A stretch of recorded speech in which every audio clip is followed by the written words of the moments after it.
At my wife's funeral, while I was holding back tears, my daughter-in-law leaned over to my son. She was not offering comfort. She was wearing a bright red dress that screamed for attention, and she whispered into his ear, "This isn't a funeral, it is a holiday. The old woman is gone and the money is ours." She thought I was a senile old man who couldn't hear. She thought I was too broken to notice. She was wrong. And when the will was finally read, she realized just how wrong she was. Before I tell you how I destroyed their lives with a single piece of paper, tell me in the comments where you are watching from. Like and subscribe if you hate greedy relatives. I sat in the front pew of the historic Ebenezer Baptist Church in Atlanta. The air smelled of Lily's old wood and the heavy, humid heat of a Georgia morning. My wife Esther lay in the mahogany casket just a few feet away. She looked peaceful, her hands folded over her favorite Bible. I, however, was not peaceful. I was a statue of contained rage. I looked at my watch. It was 10:15 in the morning. The service was supposed to start 15 minutes ago. The pastor, Reverend Lewis, looked at me with concern from the pulpit. The choir had stopped humming the opening hymn and was now shifting uncomfortably. Behind me, the whispers of the congregation were getting louder. These were people who had known us for 40 years. They knew respect, they knew punctuality. But the seat next to me was empty. My son, Trayvon, was not there. It wasn't traffic, it wasn't an accident. I knew exactly what it was. It was a power play, a statement. I sat there, my back straight, refusing to turn around and look at the doors. I felt the eyes of my neighbors burning into the back of my neck. They were pitying me. Not just because I was a widower, but because I was a father whose son couldn't be bothered to show up on time to bury his own mother. I clenched my jaw so hard my teeth ached. Esther had been a teacher for 30 years. She had shaped half the minds in this neighborhood. She deserved honor, and my son was stealing that from her even in death. Suddenly, the heavy oak doors at the back of the sanctuary banged open. The sound echoed like a gunshot in the quiet church. The whispers stopped instantly. I didn't turn around immediately. I waited. I heard the click, click, click of high heels on the hardwood floor. It was a sharp, aggressive rhythm. It wasn't the walk of someone in mourning. It was the walk of someone on a runway. I finally turned my head slowly. There they were. Trayvon looked disheveled. His tie was crooked. His suit looked like he had slept in it, and his eyes were glued to the floor. He looked like a man being led to the gallows, but it was the person leading him that sucked the air out of the room. Courtney, my daughter-in-law. In a sea of respectful black and dark blue suits, Courtney was a flare of disrespect. She was wearing a dress the color of a fire engine. It was tight, it was short, it was cut low in the front. It was a cocktail dress for a nightclub, not a funeral dress for a 67-year-old woman. She wore oversized designer sunglasses indoors, hiding her eyes. She didn't walk quickly to apologize for the delay. She took her time. She held Trayvon by the arm, digging her fingers into his bicep, marching him down the aisle. She held her head high, challenging anyone to say a word. A collective gasp went through the church. I heard Mrs. Higgins, the deaconess, mutter, "Lord, have mercy," behind me.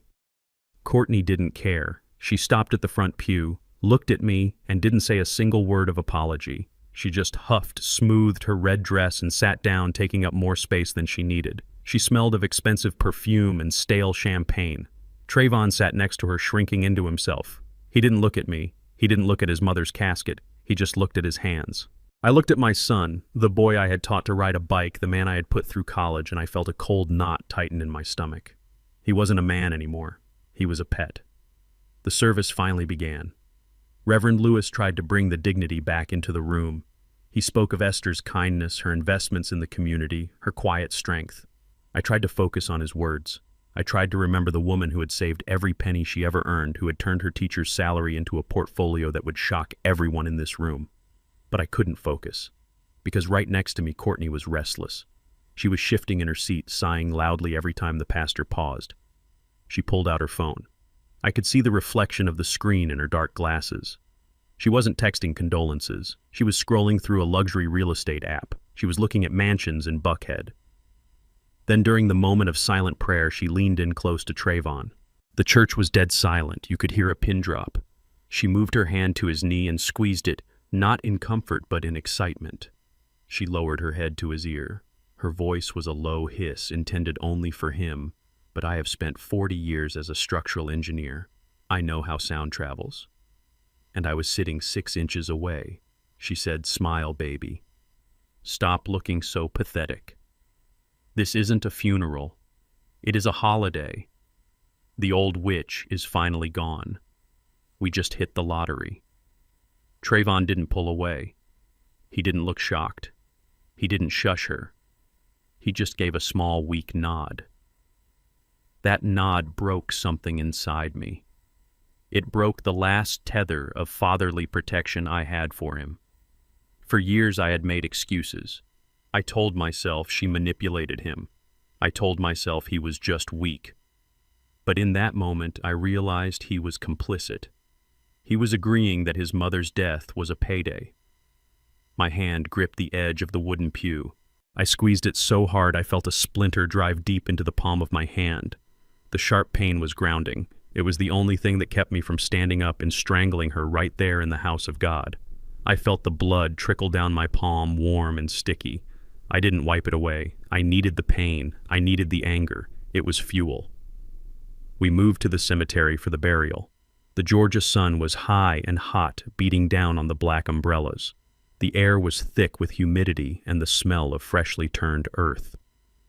When they lowered Esther into the ground, Courtney decided it was time to perform. She wailed. She made a show of dabbing at dry eyes with a tissue. She leaned against Trayvon as if she were too overcome with grief to stand. It was a performance worthy of an Oscar. But I saw her other hand. It was behind her back holding her phone.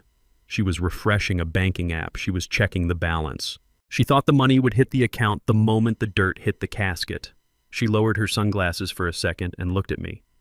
Her eyes were dry. They were cold. They were calculating. She gave me a look of pure predatory triumph. She looked at me like I was a piece of furniture that came with the house, something to be discarded. She thought I was just a retired engineer with a broken heart. She thought I was weak. She thought today was her Independence Day. I stared back at her, my face a mask of stone. I didn't blink. You want a holiday, Courtney? I thought. I will give you one. I will give you a day you will never forget. But it won't be a celebration. It will be a judgment. As the first shovel of dirt fell onto my wife's casket, I made a silent vow. They would not get a dime. They would not get the house. They would get exactly what they deserved. The funeral was over. The war had just begun. I pulled my vintage Lincoln into the driveway, craving nothing but silence and the scent of my wife's perfume lingering in the empty halls. I wanted to sit in her favorite armchair and let the grief finally wash over me in private. Instead, what I saw made my blood run cold and my grip tighten on the steering wheel until my knuckles turned the color of ash. A massive orange moving truck was parked aggressively on my lawn. Its rear tires were crushing the bed of azaleas Esther had planted with her own hands 20 years ago. The front door of my house, the house I designed and built brick by brick, was wide open like a gaping wound. I stepped out of the car. The humid Atlanta air felt heavier than usual. I walked up the steps, not with the shuffle of a grieving widower, but with the heavy tread of a man walking into a war zone. The foyer was unrecognizable. It had been less than 2 hours since we left the cemetery, and yet my living room looked like a luggage claim area at the airport. Louis Vuitton suitcases were stacked in a pyramid in the center of the Persian rug. Boxes marked master bedroom and kitchen were piled high against the walls. They had not come to visit. They had come to conquer.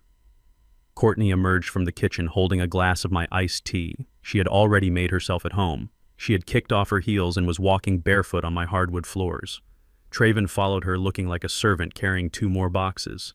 He saw me and at least had the decency to look ashamed. He lowered his eyes and placed the boxes down gently as if trying not to make noise in a library. But Courtney did not share his hesitation. She smiled that same predatory smile she had flashed at the gravesite. "Dad, you are home," she chirped. "We didn't want you to be alone in this big old mausoleum. Trayvon and I decided it is best if we move in immediately. You need family around you. You cannot possibly take care of this place by yourself. It is too much for a man of your age and condition." Condition. I stared at her. I am a 67-year-old retired structural engineer. I run 5 miles on the treadmill 3 times a week. I still consult for the city on bridge infrastructure. My only condition was a broken heart and a rising fury that felt like bile in my throat. But I said nothing.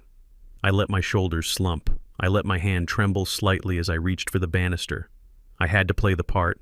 If they thought I was weak, I would show them weak. "Thank you," I mumbled, my voice raspy. "That is very considerate. Courtney took a sip of my tea and grimaced. She set the glass down on an antique side table without a coaster. "We are going to make some changes, Dad. Brighten the place up. Make it livable." Just then, Whiskers walked into the room. He was Esther Is Cat, a 17-year-old tabby with clouded eyes and a slow gait. He missed Esther. He had been wandering the house all morning looking for her, meowing at closed doors. He walked toward the sofa, probably looking for his usual spot to nap. He passed too close to Courtney. Without breaking eye contact with me, she extended her foot and shoved the cat hard. It wasn't a nudge. It was a kick. "Get away, you filthy thing," she snapped. Whiskers let out a pained yowl and skidded across the polished floor, hitting the leg of the coffee table. He scrambled to his feet, terrified, and limped away under the dining chair. Something inside me snapped. A red haze clouded my vision. That cat was the last living thing Esther had loved daily. That cat had sat on her lap while she underwent chemo. I took a step forward, my hands uncurled, ready to grab her by her throat and throw her out the front door. I wanted to break her. I wanted to show her the strength of a man who had built skyscrapers. But I stopped. I saw Traven watching me. He looked terrified, not of her, but of me. He was waiting to see if the old man still had fire. If I exploded now, they would call the police or the doctors. They would say grief had made me violent. They would use it as proof of my instability. I forced my muscles to relax. It was the hardest physical thing I have ever done. I shuffled over to the dining table and scooped Whiskers up into my arms. I stroked his fur, feeling his little heart hammering against my chest. "He is just a cat, Courtney," I said softly, keeping my eyes on the floor. "He misses her too." Courtney rolled her eyes. "Well, keep him out of my way. I am allergic to dander and mediocrity. We will have to do something about him soon." She turned her back on me and started barking orders at Trevon about where to put her vanity table. I carried Whiskers to the back room and set him down with a bowl of food. I locked the door. They were inside the gates. The invasion had begun, and I had let them in. I thought the suitcases were the worst of it. I was wrong. The erasure of my wife started 30 minutes later. I was sitting in my armchair in the corner of the living room, feigning a nap. My eyes were closed to slits, watching. Courtney had pulled a roll of heavy-duty black trash bags from under the sink. She snapped one open with a sharp crack that sounded like a whip. "Okay, Trayvon," she said. "Let us get this done before dinner. I cannot sleep in that master bedroom with all this junk around. It feels like a museum." She marched into the bedroom. My bedroom. The room Esther and I had shared for 40 years. I heard the sound of hangers sliding on the metal rod. I heard the thud of clothes hitting the floor. I stood up and walked to the doorway, leaning against the frame as if I needed the support. Courtney was pulling Esther's clothes out of the closet. Her Sunday dresses, her gardening coats, the silk shawl she wore to the opera. She was grabbing them by the armful and stuffing them into the black plastic bags. She wasn't folding them. She was treating them like garbage. "What are you doing?" I asked, my voice barely a whisper. Courtney didn't stop. She didn't even look at me. "We are decluttering, Dad. You do not need all this stuff. It is depressing. Besides, we need the closet space. I have 3 seasons of wardrobe to unpack. These are Esther's things," I said. "They are old clothes, Cyrus," she corrected, using my first name with 0 respect. "Nobody wears this stuff anymore. Look at this." She held up a quilt. It was a patchwork quilt Esther had hand-stitched over the course of 5 years. It was made from scraps of Traven's baby clothes, pieces of her wedding dress, and fabric from my old work shirts. It was the story of our family sewn together with thread and love. "This is hideous," Courtney said, wrinkling her nose. "And it smells. God, the whole house smells. It smells like old people. It smells like sickness and medicine. We need to strip this place down to the studs if we are going to get any value out of it. We need to sanitize it." She balled up the quilt and shoved it deep into the trash bag. She tied the knot tight, sealing my memories inside plastic meant for rotting food. "Must and dust, baby," she said to Trevon. "That is all this is. Grab those pictures off the dresser. They are cluttering up the surface." Trevon stood by the dresser. He was holding a framed photograph of the 3 of us at his college graduation. Esther looked so proud in that picture. She was beaming, her hand resting on his shoulder. Trevon looked at the photo, then he looked at his wife. "Maybe we should put these in a box, Courtney," he suggested weakly, "instead of the trash." Courtney stopped and glared at him. "A box to put where Trevon, in the garage, so rats can nest in them. We are moving forward. We are not looking back. Do you want to be stuck in the past with your daddy, or do you want to build a future with me? Toss it. Trayvon hesitated for 1 second. Just one. Then his spine collapsed. He dropped the framed photo into the trash bag. The glass cracked as it hit the floor. The sound of that breaking glass tore something loose in my chest. I looked at my son. He was a large man, tall and broad-shouldered. I had raised him to be strong. I had taught him to respect women, to honor his family, to stand up for what was right. But looking at him now, I saw a hollow shell. He was terrified of losing her. He was terrified of her anger. He was willing to erase his own mother to keep this woman happy. I wanted to rush forward and tear the bag open. I wanted to salvage the quilt and the photos. But if I did that, I would show my hand. I would show them that I was still the head of this house. And right now, I needed them to think I was a ghost. I needed them to think I was fading away. I let out a long, shaky sigh. "You are right," I said. My voice sounded hollow and defeated. "It does smell like old people in here. Maybe it is time for a change." Courtney smiled triumphantly. "See, Trayvon. Even Dad agrees. He knows what is best. He knows when it is time to let go." She tossed the full bag toward the hallway. "Take that out to the curb, Trayvon. The truck comes tomorrow morning." I watched my son drag the bag containing his mother's life out the front door. I watched him throw it onto the pile of trash on the curb. I felt a single tear roll down my cheek. It wasn't a tear of grief. It was a tear of finality. They had just thrown away their only chance at mercy. I turned away from the door. "I am tired," I said. "The funeral was long. I am going to rest in the study." "Don't sleep too long," Courtney called out cheerfully. "I am ordering pizza. I am not cooking in that outdated kitchen until we remodel." Remodel. She was already spending money she didn't have. I shuffled down the hall, dragging my feet. I walked past the master bedroom, which was now occupied territory. I entered my study and closed the heavy oak door. I turned the lock. The click was the most satisfying sound I had heard all day. I straightened my back. The tremor in my hands vanished. The stoop in my shoulders disappeared. I walked over to my desk, not as a frail old man, but as the engineer who had designed the foundations for the city stadium. This room was my sanctuary. It was soundproofed. I had built it that way so I could work late without disturbing Esther.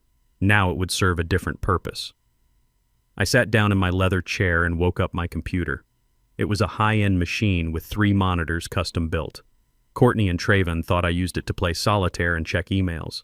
They didn't know about the server in the basement. 2 years ago, when Esther started getting sick, I noticed things going missing. Small amounts of cash, pieces of jewelry. I worried about home health aides. I worried about intruders. So I installed a state-of-the-art security system. It wasn't the kind you buy from a salesman. It was a hardwired, closed-circuit system with hidden cameras and microphones in every room of the house. The lenses were pinholes hidden in smoke detectors, crown molding, and bookshelves. I brought up the dashboard. A grid of 12 screens appeared. I could see the living room. I could see the kitchen. I could see the front porch where Trayvon was smoking a cigarette looking miserable. And I could see the master bedroom. I watched Courtney. She wasn't unpacking. She was prowling. She opened my nightstand drawer. She rifled through my reading glasses and my Bible. She found nothing of interest. She moved to the bathroom. I switched the audio feed to the master bath. The quality was crystal clear. I could hear the water running in the sink. Courtney was standing in front of the medicine cabinet. She opened it. She wasn't looking for toothpaste. She was reading the labels on my prescription bottles. She picked up my blood pressure medication. She shook the bottle. She picked up my heart medication. She read the warning label out loud. Warning, she whispered. May cause dizziness. Overdose can be fatal. She stared at the bottle for a long time. A slow, cold smile spread across her face. It was the look of someone who had just found a solution to a difficult problem.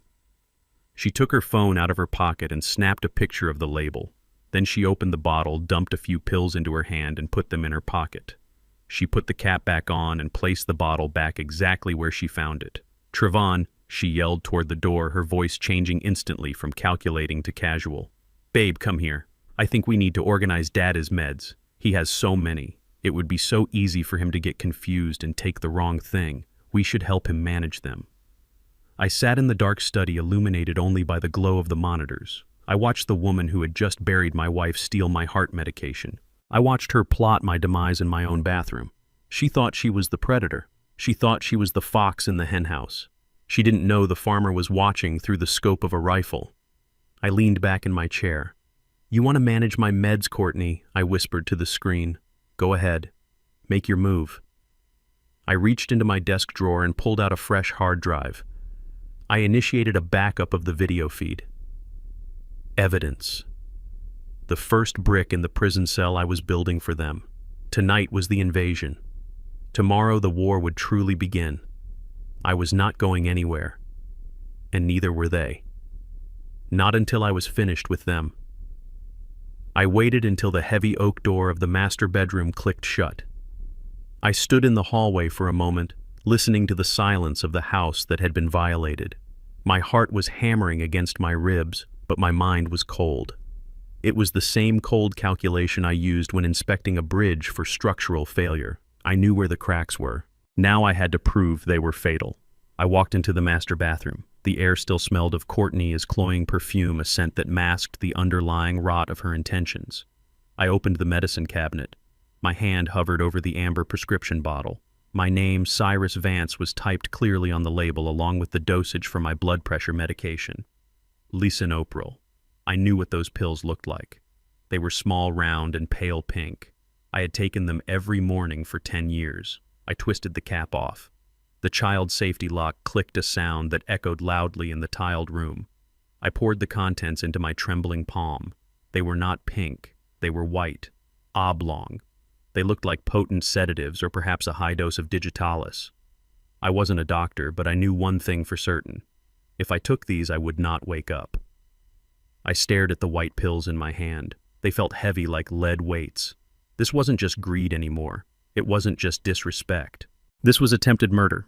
My daughter-in-law had swapped my medication within hours of burying my wife. She didn't want to wait for nature to take its course. She wanted to accelerate the timeline. I could not flush them. If I flushed them, she would know I knew. I needed them to believe their plan was working. I needed them to get comfortable. I needed them to get sloppy. I poured the white pills into a tissue and folded it tight. I shoved the tissue deep into the pocket of my trousers. Then I opened the vanity drawer where Esther used to keep her vitamins.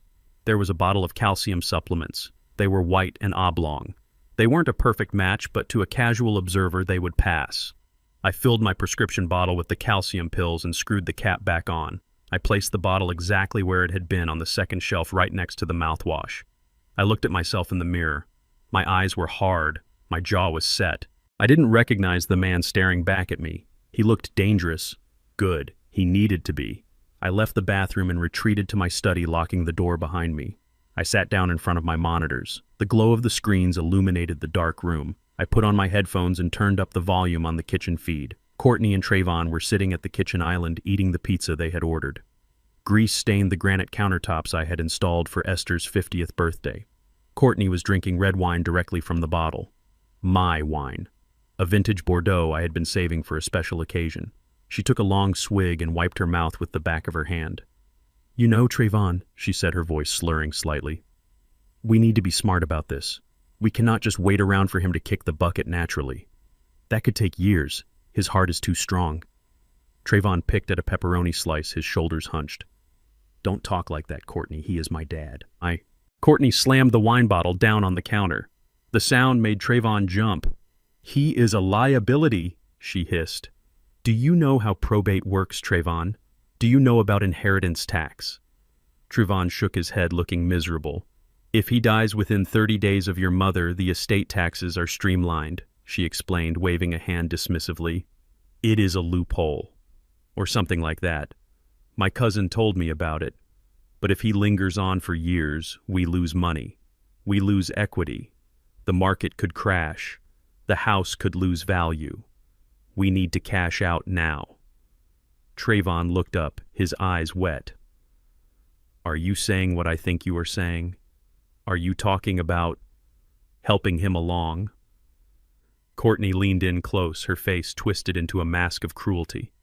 "I am talking about mercy, Trayvon. He is lonely. He misses his wife. Why prolong his suffering? Why prolong our suffering? Those pills I found, they are strong.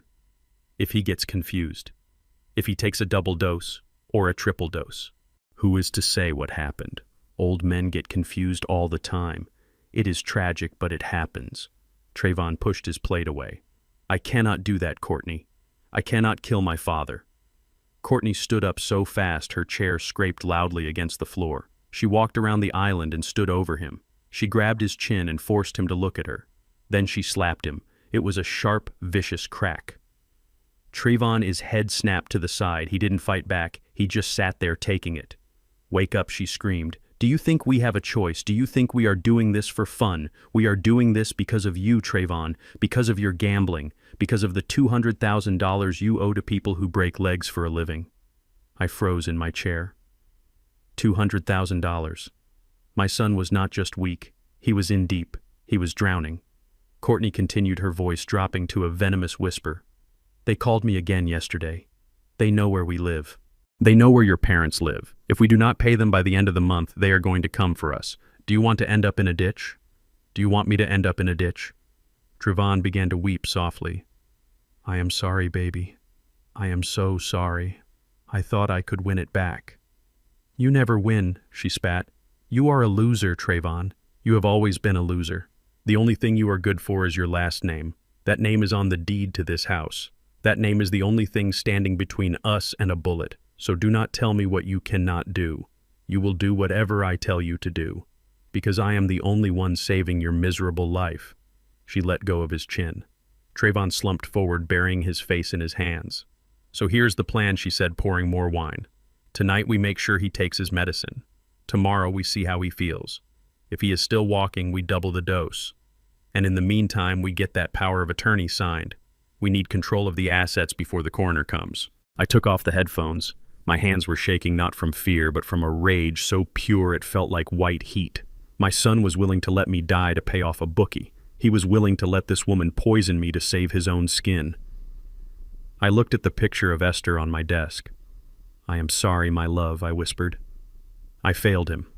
I failed to raise a man. I raised a coward. But I was not dead yet, and I was not going to die for his debts. I needed a strategy. They expected a stubborn old man. They expected a man who would fight them on every detail. If I fought, they would be on guard. If I fought, they would be careful. I needed to be exactly what they wanted me to be. I needed to be confused. I needed to be frail. I needed to be senile. If they thought my mind was gone, they would get careless. They would speak freely in front of me. They would leave documents lying around. They would sign things they shouldn't. I stood up and walked to the mirror in the corner of the study. I unbuttoned the top button of my shirt. I messed up my hair, pulling a few strands out of place. I took off my watch and put it in my pocket. I practiced my posture. I slumped my shoulders. I let my jaw go slack. I practiced a tremor in my right hand. It was time for the performance of a lifetime. I unlocked the study door and shuffled into the hallway. I dragged my feet, letting my slippers scuff against the floorboards. I made my breathing audible, raspy. I walked into the kitchen. Courtney and Trayvon jumped. They looked guilty. They looked terrified. Dad, Trayvon stammered, wiping his eyes. We didn't hear you coming. I looked past him. I looked at the wall. I looked at the ceiling. I let my eyes drift unfocused around the room. Esther, I croaked. Esther, is that you? Did you make the pot roast? Courtney exchanged a look with Trayvon, a look of pure delight. He is losing it, she mouthed. She stepped forward, her face arranging itself into a mask of fake concern. Dad, she said loud and slow as if speaking to a child. Esther is not here. Esther is gone. Remember, this is Courtney. I looked at her. I squinted. I tilted my head. Buster, I said. Buster, come here, boy. Who let the dog in the kitchen? Buster was our golden retriever who had died 5 years ago. Courtney's eyes lit up. She didn't look offended. She looked like she had just won the lottery. He thinks I am the dog, she whispered to Trayvon. He is totally gone. The stress must have snapped his brain. She turned back to me. Come on, Dad. Let us get you to bed. You are tired. I let out a low, confused moan. Where is my ship? I need to check the rivets. The bridge is going to fall. Trayvon looked sick, but Courtney was practically dancing. Go get him some water, Trayvon, she ordered, and bring his pills, the new ones. While Trayvon ran to the bathroom, Courtney pulled out her phone. She didn't even bother to step out of the room. She stood right in front of me, assuming I was too far gone to understand. She dialed a number. Hello, she said, her voice sharp and businesslike.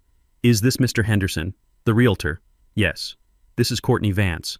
I am calling about the property on Highland Drive. Yes, the big colonial. We are ready to move forward. We want to list it immediately. As is. Cash offers only. We want a quick close. She listened for a moment, nodding. No, do not worry about the owner, she said, looking directly at me with a smirk. He is incapacitating. I am handling his affairs now. He will be moving to a facility by the end of the week. Yes. Bring the paperwork tomorrow morning. We will be ready to sign. She hung up the phone and looked at me. Good boy, Buster, she mocked, patting me on the head like an animal. You just sit there and be a good dog. We are going to take care of everything. I stared at her blankly, letting a little drool escape the corner of my mouth. But inside my mind was a steel trap. Make the call, Courtney, I thought. Bring the sharks. Bring the vultures. I want them all here. I want everyone to witness what happens when the dog bites back.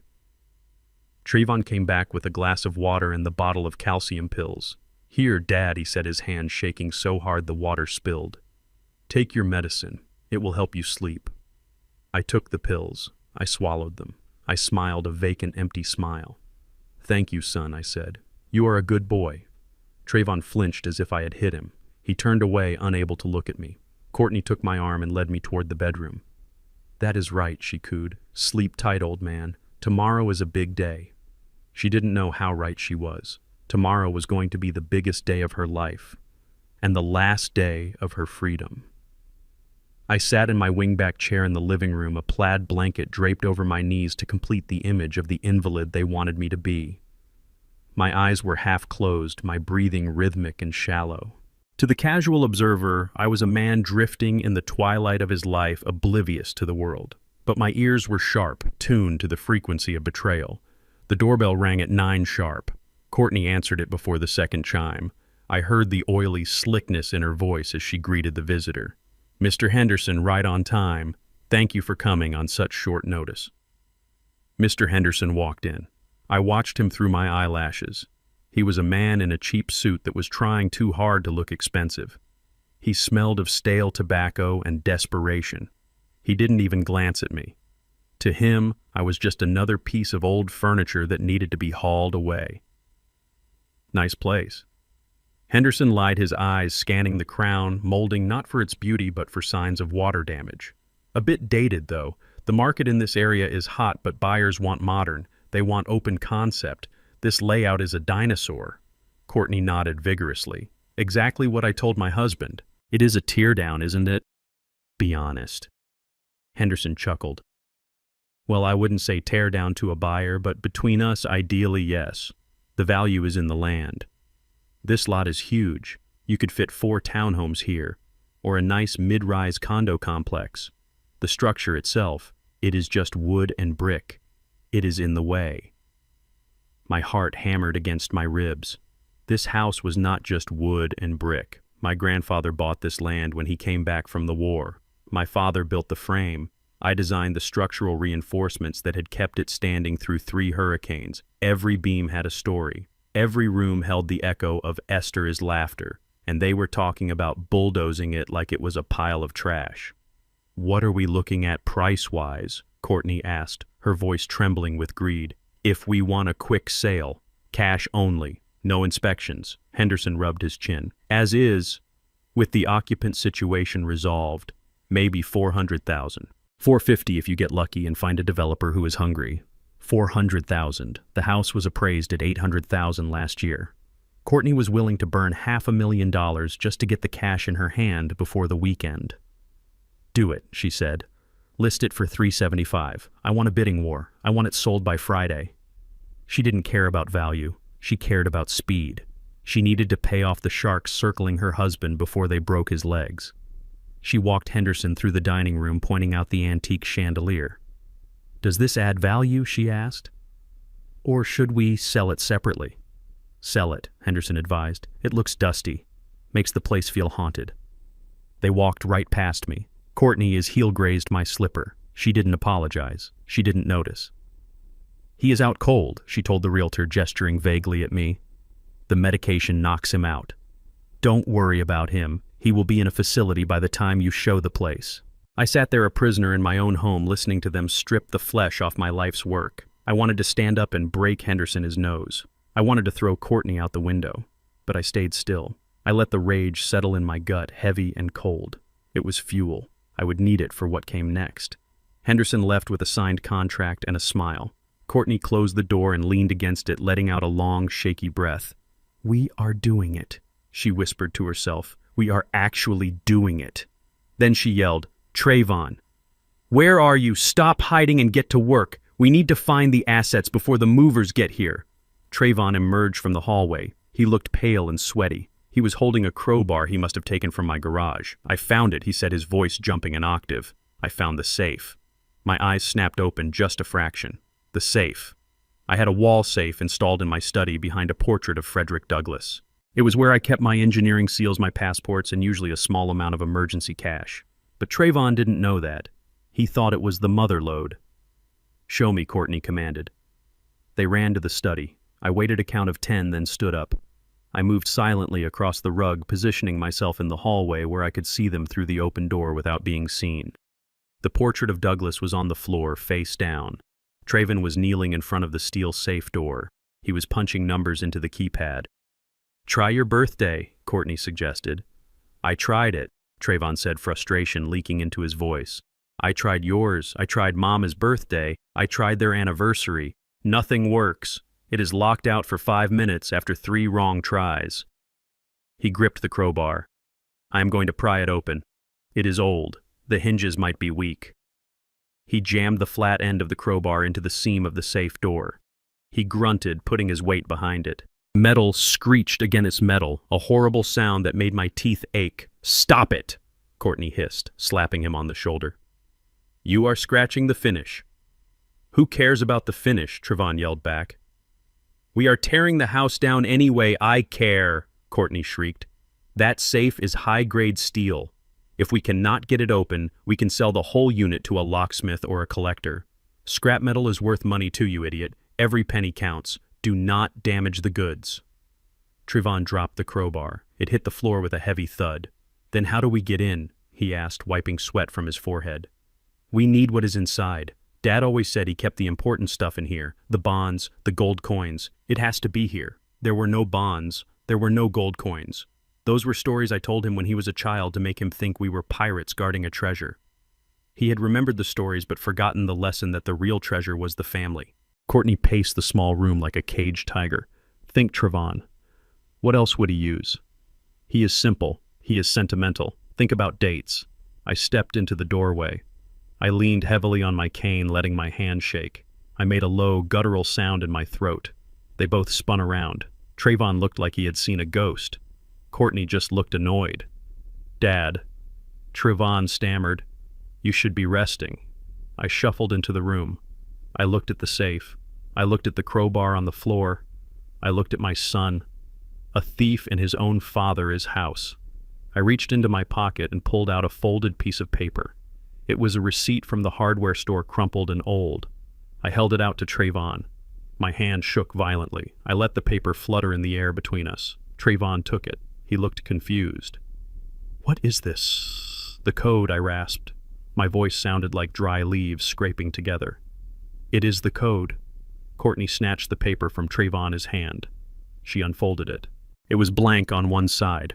On the other, I had written a date in shaky handwriting. August 12th, 1976. "What is this date?" Courtney demanded, looking at me with suspicion. "Is this a trick?" I stared past her, fixing my eyes on the empty space on the wall where the portrait used to be. "The day she said yes," I whispered. "We were by the lake. It was raining. She was wearing a yellow dress. She said yes." Trayvon stared at the date. August 12th. That sounds right. That was before they got married. Courtney shoved him toward the safe. "Try it, now." Trayvon knelt down again. His fingers trembled as he punched in the numbers. 081276. Beep. The green light on the safe flashed. The heavy locking mechanism clicked. It was the sound of a jail cell opening. Or perhaps closing. "Open it!" Courtney screamed, her greed making her ugly. Trayvon pulled the handle. The heavy steel door swung open on silent hinges. Courtney pushed him aside and practically dove into the safe. She was expecting stacks of cash. She was expecting velvet bags of diamonds. She was expecting the salvation of her miserable, debt-ridden life. She reached in. Her hands clawed at the dark space. She pulled out a single thin envelope. She froze. She looked back into the safe. She felt around the corners. She patted the bottom shelf. "It is empty," she whispered. Her voice was flat, devoid of emotion. What, Trayvon asked, scrambling up. "Let me see." He looked inside. It was a steel box of nothing, just air and dust. "No, no, no!" Trayvon yelled. "It has to be here. Where is the money? Where are the savings bonds?" Courtney ripped open the envelope. Her hands were shaking so hard she tore the paper. She pulled out the contents. It was not a check. It was not a deed. It was a black and white photograph. It was a picture of me and Esther on our honeymoon. We were young. We were poor. We were sitting on the hood of a beat-up Chevy eating sandwiches. We looked happier than any millionaire I had ever met. On the back of the photo in Esther's elegant script were the words, "True wealth is what you cannot spend." Courtney stared at the photo. Her face turned a shade of purple I had never seen before. She threw the photo on the floor. She screamed. It was a primal sound, a sound of pure, unadulterated rage. She kicked the open safe door. She grabbed a book from the desk and threw it at the wall. "This is a joke," she shrieked. "A sick joke. Where is it? Where is the money, old man?" She turned on me. She advanced on me. Her fingers curled into claws. "You hid it. You moved it. Where is it? Tell me right now, or I swear to God I will." She stopped. She realized what she was saying. She realized she was threatening a helpless old man. She realized there was no point. She looked at the empty safe again. The emptiness seemed to mock her. The void was a mirror of her own soul. "He is broke," she whispered, the realization dawning on her with horrifying clarity. "He is broke. He spent it all. Or he never had it. We are digging for gold in a septic tank." Trayvon picked up the photo.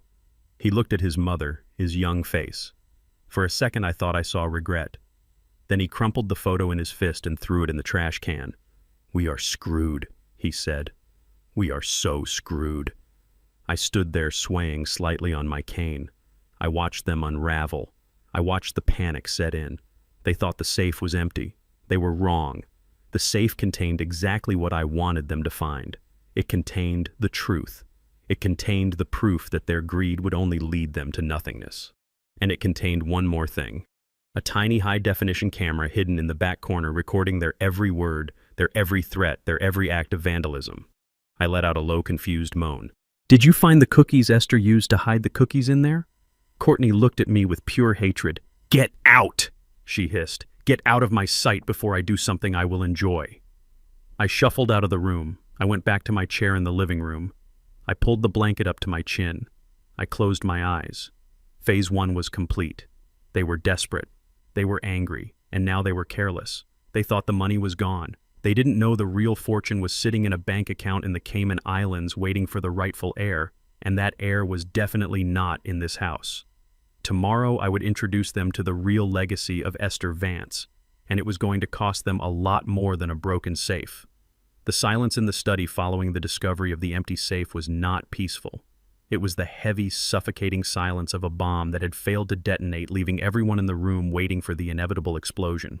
Courtney stood in the center of the room, her chest heaving. Her face was flushed a deep, mottled red. The veins in her neck bulged against her skin. She looked at the empty steel box, and then she looked at me. She didn't scream this time. She moved with a terrifying speed. She crossed the room in 2 strides and kicked the heavy leather armchair I was sitting in. The chair skidded backwards, scraping loudly against the hardwood floor.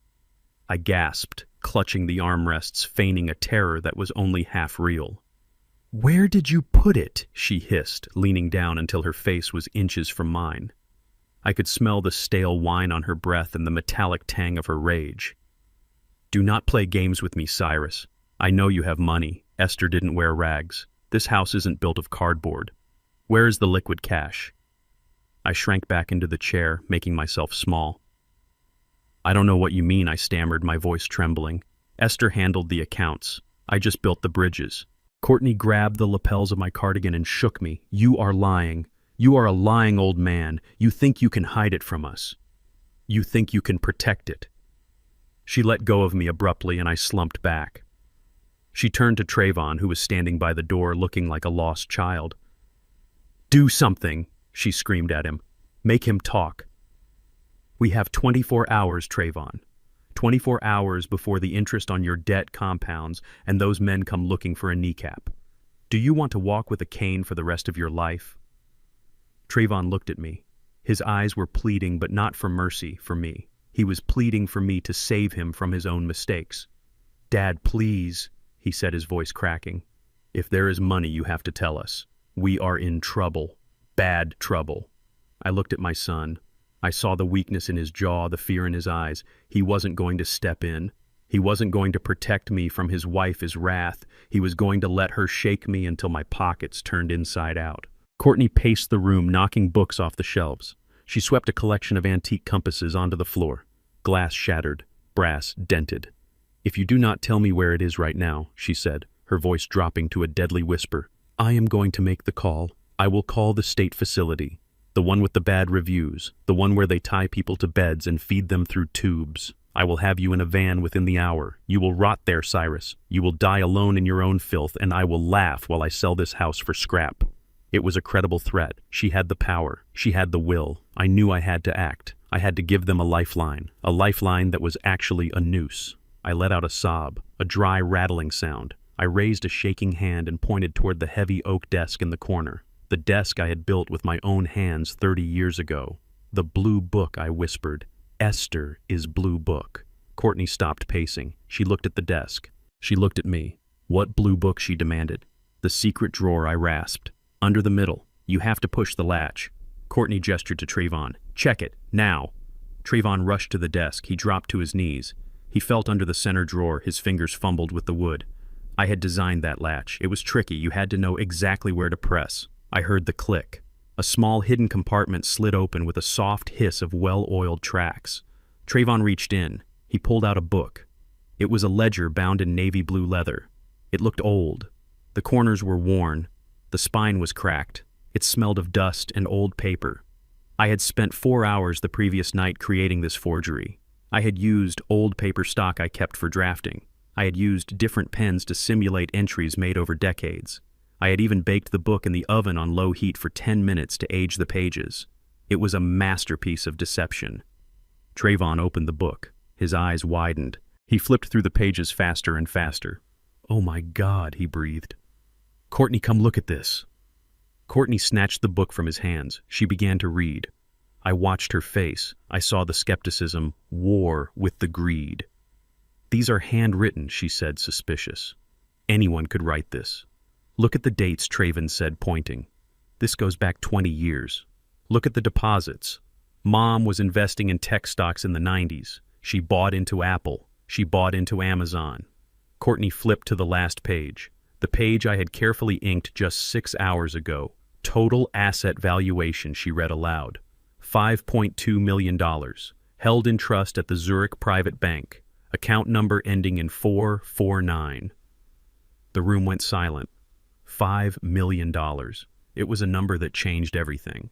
It was enough to pay off the gambling debt 20 times over. It was enough to buy the lifestyle Courtney desperately craved. But I wasn't done. There was one more entry. The hook that would keep me alive. "Read the bottom line," I whispered. "The insurance." Courtney looked down. Her finger traced the line of text. "Term life insurance policy. Beneficiary Cyrus Vance. Maturity value $2 million. Payout date upon survivor reaching age 68. She looked up at me. She did the math. My birthday was next week. If I died today, the policy might be contested. If I died today, the Swiss bank account might be frozen in international probate for years. But if I lived one more week, if I signed the papers, they would have access to $7 million. Courtney lowered the book. Her hands were trembling, but not with rage this time. They trembled with the adrenaline of a gambler who just hit the jackpot. $7 million, she whispered. "It is real." She looked at Trayvon. "We are rich. We are filthy rich." Trayvon looked at me. "Does he have access? Can he withdraw it?" Courtney looked at the ledger again. "Sole signatory power, Cyrus Vance." She closed the book gently as if it were a holy text. She placed it on the desk. She took a deep breath. The transformation was instantaneous and terrifying. The veins in her neck receded. The flush left her face. Her posture softened. She turned toward me and the snarl was gone, replaced by a look of tender concern that made my skin crawl. She walked over to me. She didn't stomp. She glided. She knelt down beside the chair she had just kicked. She reached out and smoothed the lapels of my cardigan. She picked a piece of lint off my shoulder. "Oh, Dad," she said, her voice dripping with syrup. "I am so sorry. I do not know what came over me. The stress of the funeral, the grief. It is just too much for all of us." She looked up at me, her eyes wide and innocent. "You know how much we loved Mom. We just want to make sure her legacy is protected. We want to make sure you are taken care of." I looked at her. I let my mouth hang open slightly. I blinked slowly like a man waking up from a nap. "Esther said we have to save it," I mumbled. "For a rainy day." "Yes, Dad," Courtney cooed, patting my hand. "And it is raining. But we are here now. We are going to hold the umbrella." She stood up and pulled me gently to my feet. She dusted off the back of my trousers where the dust from the chair had settled. "You must be exhausted," she said. "Trayvon, help your father to the sofa. I am going to make him some tea. Real tea. Not that instant garbage." Trayvon rushed over, looking relieved that the storm had passed. He took my arm. "Come on, Dad. Let us get you comfortable." I leaned on him, letting him take my weight. I shuffled toward the door. As we passed Courtney, I looked at her. I smiled, a goofy, senile smile. "You are a good girl," I said. "Esther always liked you." Courtney smiled back. A radiant, dazzling smile. "I love you too, Dad," she said. "We are going to take such good care of you. We have a big future ahead of us." I walked out of the study. I let them settle me onto the sofa. I let them put a pillow behind my head. I closed my eyes. They saw a helpless old man who was their ticket to millions. But in the darkness behind my eyelids, I saw the truth. They had taken the bait. They had swallowed the hook, the line, and the sinker. $7 million. It was a beautiful number. A number worth killing for. A number worth keeping me alive for. But the Zurich account didn't exist. The insurance policy was a fiction. The only thing real in that ledger was the ink I had used to write their sentence. They were going to spend the next week treating me like a king. They were going to wait for my birthday. They were going to dream of yachts and mansions. And while they dreamed, I was going to turn their reality into a nightmare. Courtney hummed in the kitchen as she waited for the kettle to boil. She was happy. She thought she had won. "Enjoy the holiday, Courtney," I thought. "Because the bill is coming due, and you cannot afford it." 2 days after discovering the fake ledger, Courtney decided it was time to celebrate our imaginary fortune. She did not call it a victory party. She called it a celebration of Esther is life. It was a grotesque lie. She invited 50 people, none of whom had ever met my wife. They were her friends. A collection of social climbers, real estate sharks, and people who wore designer logos to distract from their maxed-out credit limits. The transformation of my home was nauseating. A fleet of white vans descended on the driveway at noon. Men in white coats carried in crates of lobster, caviar, and truffles. A sommelier set up a tasting station in the foyer right in front of the grandfather clock my father had built. They covered Esther's hand-embroidered table runners with sequined gold cloths. They replaced her favorite hydrangeas with towering arrangements of exotic orchids that looked like alien creatures. I sat in my corner chair watching the circus. Courtney was in her element. She was wearing a black dress that cost more than my first car. She was barking orders at the head caterer, a French man who looked ready to quit. "I want the champagne tower here," she commanded, pointing to the center of the living room. "And make sure it is the Dom Perignon. None of that sparkling wine nonsense. We are celebrating a legacy." She walked past me and dropped a piece of plastic into my lap. It was a platinum credit card. My name was on it, but it was a supplementary card I had given Esther for emergencies. Courtney had dug it out of Esther's wallet, which was still sitting on the dresser. "Here, Dad," she said, her voice dripping with fake sweetness. "I am using this for the deposit.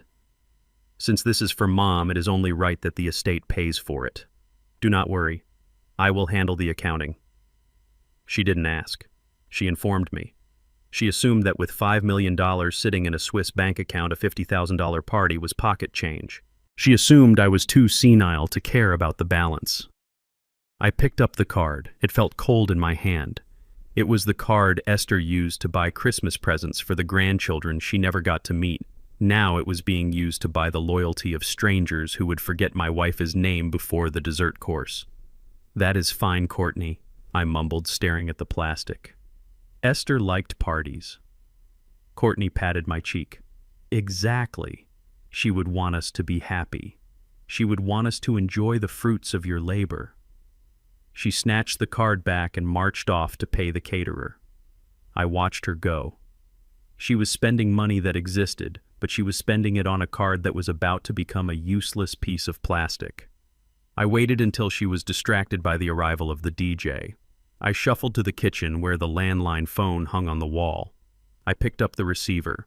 I dialed the number on the back of my own card, which was linked to the same account. "Security department, please," I whispered. When the operator answered, I put on my best confused old man voice. "Hello, this is Cyrus Vance. I seem to have lost my platinum card. I think someone might have stolen it. Yes, please cancel it immediately. No, do not send a replacement yet. Just freeze everything, right now. Thank you." I hung up. The trap was set. Now I just had to wait for the jaws to snap shut. The guests arrived at sunset. They parked their leased BMWs and Mercedes on the grass, ruining the lawn I had just reseeded. They walked into my house with the confidence of people who owned the world. They drank my wine. They ate the lobster. They laughed loud, braying laughs that echoed off the high ceilings. Courtney was holding court in the living room. She had Trayvon standing next to her like a trophy husband holding her purse while she gestured with a champagne flute. "We are just so blessed," she told a woman with too much plastic surgery. "Cyrus has done so well for himself. We are looking at properties in the south of France for the summer. It is what Esther would have wanted." Then she saw me standing by the stairs. I was wearing my old cardigan and slippers, holding a tray of empty glasses I had instinctively started collecting because I could not stand the mess. "Oh, look, everyone," she called out, clapping her hands for attention. "There is our patriarch." Poor Cyrus. The room went quiet. 50 pairs of eyes turned to look at me. I felt like a specimen in a jar. "He is a little confused these days," Courtney explained, lowering her voice to a stage whisper that reached every corner of the room. "The grief, you know. It has been hard on his mind. He forgets things. He thinks he is a waiter sometimes." A ripple of laughter went through the crowd. It wasn't kind laughter. It was the laughter of relief. They were relieved it wasn't them. They were relieved they were young and rich and sharp. "Look at him," a man in a blue velvet suit sneered. "He looks like the help, like the whoosha." Courtney giggled. "Oh, stop it, Brad. He is harmless. Dad, why don't you get Brad a refill? He is dry." She pointed at the man as empty glass. It was a command, a test. She wanted to see if I would submit. She wanted to show her friends that she controlled the money and the man. I looked at Trayvon. He was looking at his shoes. He wasn't going to save me. I shuffled forward. I took the man as glass. "Yes, sir," I said, keeping my head down. "Right away, sir." I walked to the bar. I poured the wine. I brought it back. The man took it without saying thank you. He turned his back on me and continued talking about his golf handicap. I retreated to the corner near the bookshelf. I watched them. They were vultures in silk and diamonds picking at the carcass of my dignity. Then I saw a woman pointing at the wall.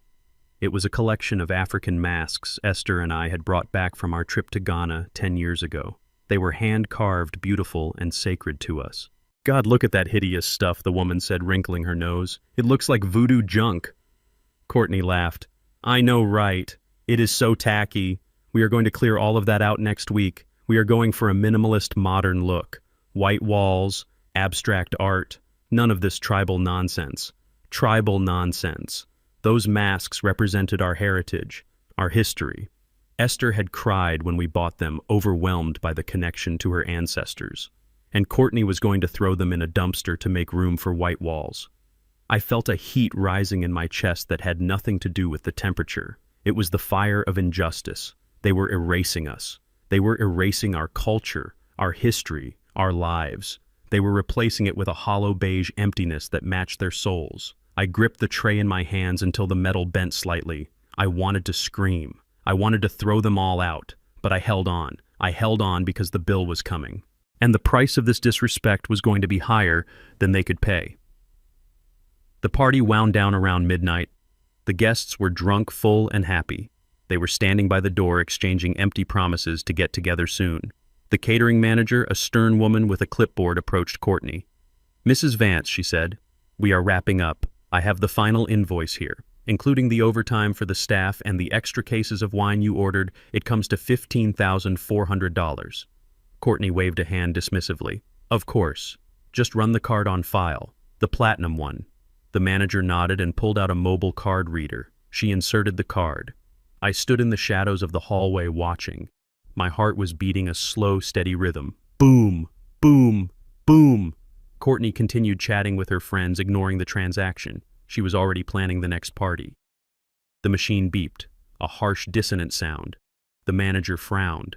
She pulled the card out and wiped the chip. She inserted it again. Beep! Courtney looked over, annoyed. Is there a problem? The manager looked at the screen. It says decline, ma'am. Courtney laughed. A nervous, high-pitched sound. That is impossible. That card has a $50,000 limit. Try it again. The manager tried again. Beep. Declined, she said firmly. It says call issuer. Card reported lost or stolen. The room went silent. The guests who were leaving stopped. They turned around. Nothing smells sweeter to these people than the scent of someone else's failure. Stolen, Courtney screeched. That is ridiculous. It is my father-in-law's card. He gave it to me. She turned to me, pointing an accusatory finger. Dad, tell her. Tell her the card is good. I stepped out of the shadows. I looked at her with wide, innocent eyes. My card? I asked. I lost my card this morning. I called the bank. Did you find it, Courtney? Courtney's face went white, then red, then a blotchy purple. You old fool, she hissed. You reported it lost. I nodded vigorously. Yes. I couldn't find it. I was scared.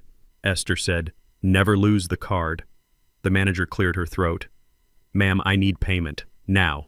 My staff needs to be paid. Courtney looked around. Her friends were watching. The man in the blue velvet suit was smirking. Do you have another card? The manager asked. Courtney fumbled with her clutch. She pulled out her own wallet. She pulled out a Visa. Try this one, she muttered. Beep. Declined. Try this one. An Amex. Beep. Declined. She was maxed out. Every single card. Trayvon, she snapped. Give me your wallet. Trayvon shook his head, backing away. I do not have anything, Courtney. You know I don't. The humiliation was absolute. She was standing in the middle of her victory party, unable to pay the bill. She looked at her friends. Brad, she said, her voice trembling. Could you spot me? Just until tomorrow. The bank made a mistake. I will wire it to you first thing. Brad, the man who had treated me like a waiter, laughed. He patted his pockets. Sorry, Courtney. Left my wallet in the car. Bad luck. One by one, her friends turned away. They checked their phones. They suddenly remembered early appointments. They scurried out the door like rats fleeing a sinking ship. Courtney was left alone with the manager and a $15,000 bill.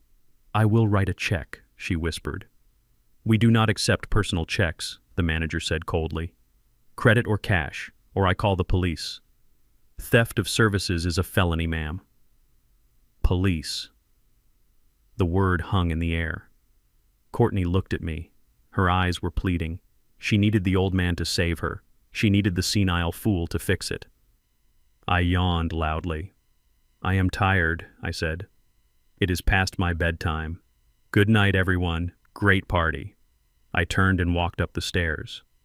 I didn't look back. I heard Courtney sobbing. I heard her begging the manager for time. I heard her calling her mother, asking for a loan. I walked into my bedroom. I locked the door. I sat on the bed and listened to the sound of her world cracking open. It was a beautiful sound. Better than any music the DJ had played. She had wanted to show off. She had wanted to be the queen. Now she was just a beggar in a borrowed dress. And tomorrow I was going to introduce her to the rest of the family she didn't know existed, the family that was going to finish what I had started. The morning after the disastrous party, the air in my house was toxic. Courtney was in the kitchen screaming into her phone, calling every relative she had, begging for a loan to pay the caterer before they filed charges. Trayvon was sitting at the table, his head in his hands, looking like a man waiting for the executioner. They were so consumed by their own self-inflicted misery that they didn't notice me put on my coat and slip out the back door. I walked 3 blocks to the small neighborhood park. It was a gray morning mist clinging to the oak trees. I sat on a bench near the duck pond. I wasn't there to feed the birds. I was there to meet the future. 5 minutes later, a young woman approached. She walked with a purpose. She wore a sharp navy blazer and carried a leather briefcase. Her hair was pulled back in a tight bun. She looked nothing like the chaos I had left behind at the house. She looked like order. She looked like justice. She stopped in front of me. She didn't smile. She studied my face with eyes that were a mirror image of my wife's eyes. "Hello, Grandpa," she said. "Hello, Maya," I replied. "Thank you for coming." She sat down next to me, maintaining a professional distance. She opened her briefcase and pulled out a file. "I reviewed the trust documents you sent over encrypted email," she said, her voice crisp and clear. "Everything is in order. The structure is bulletproof.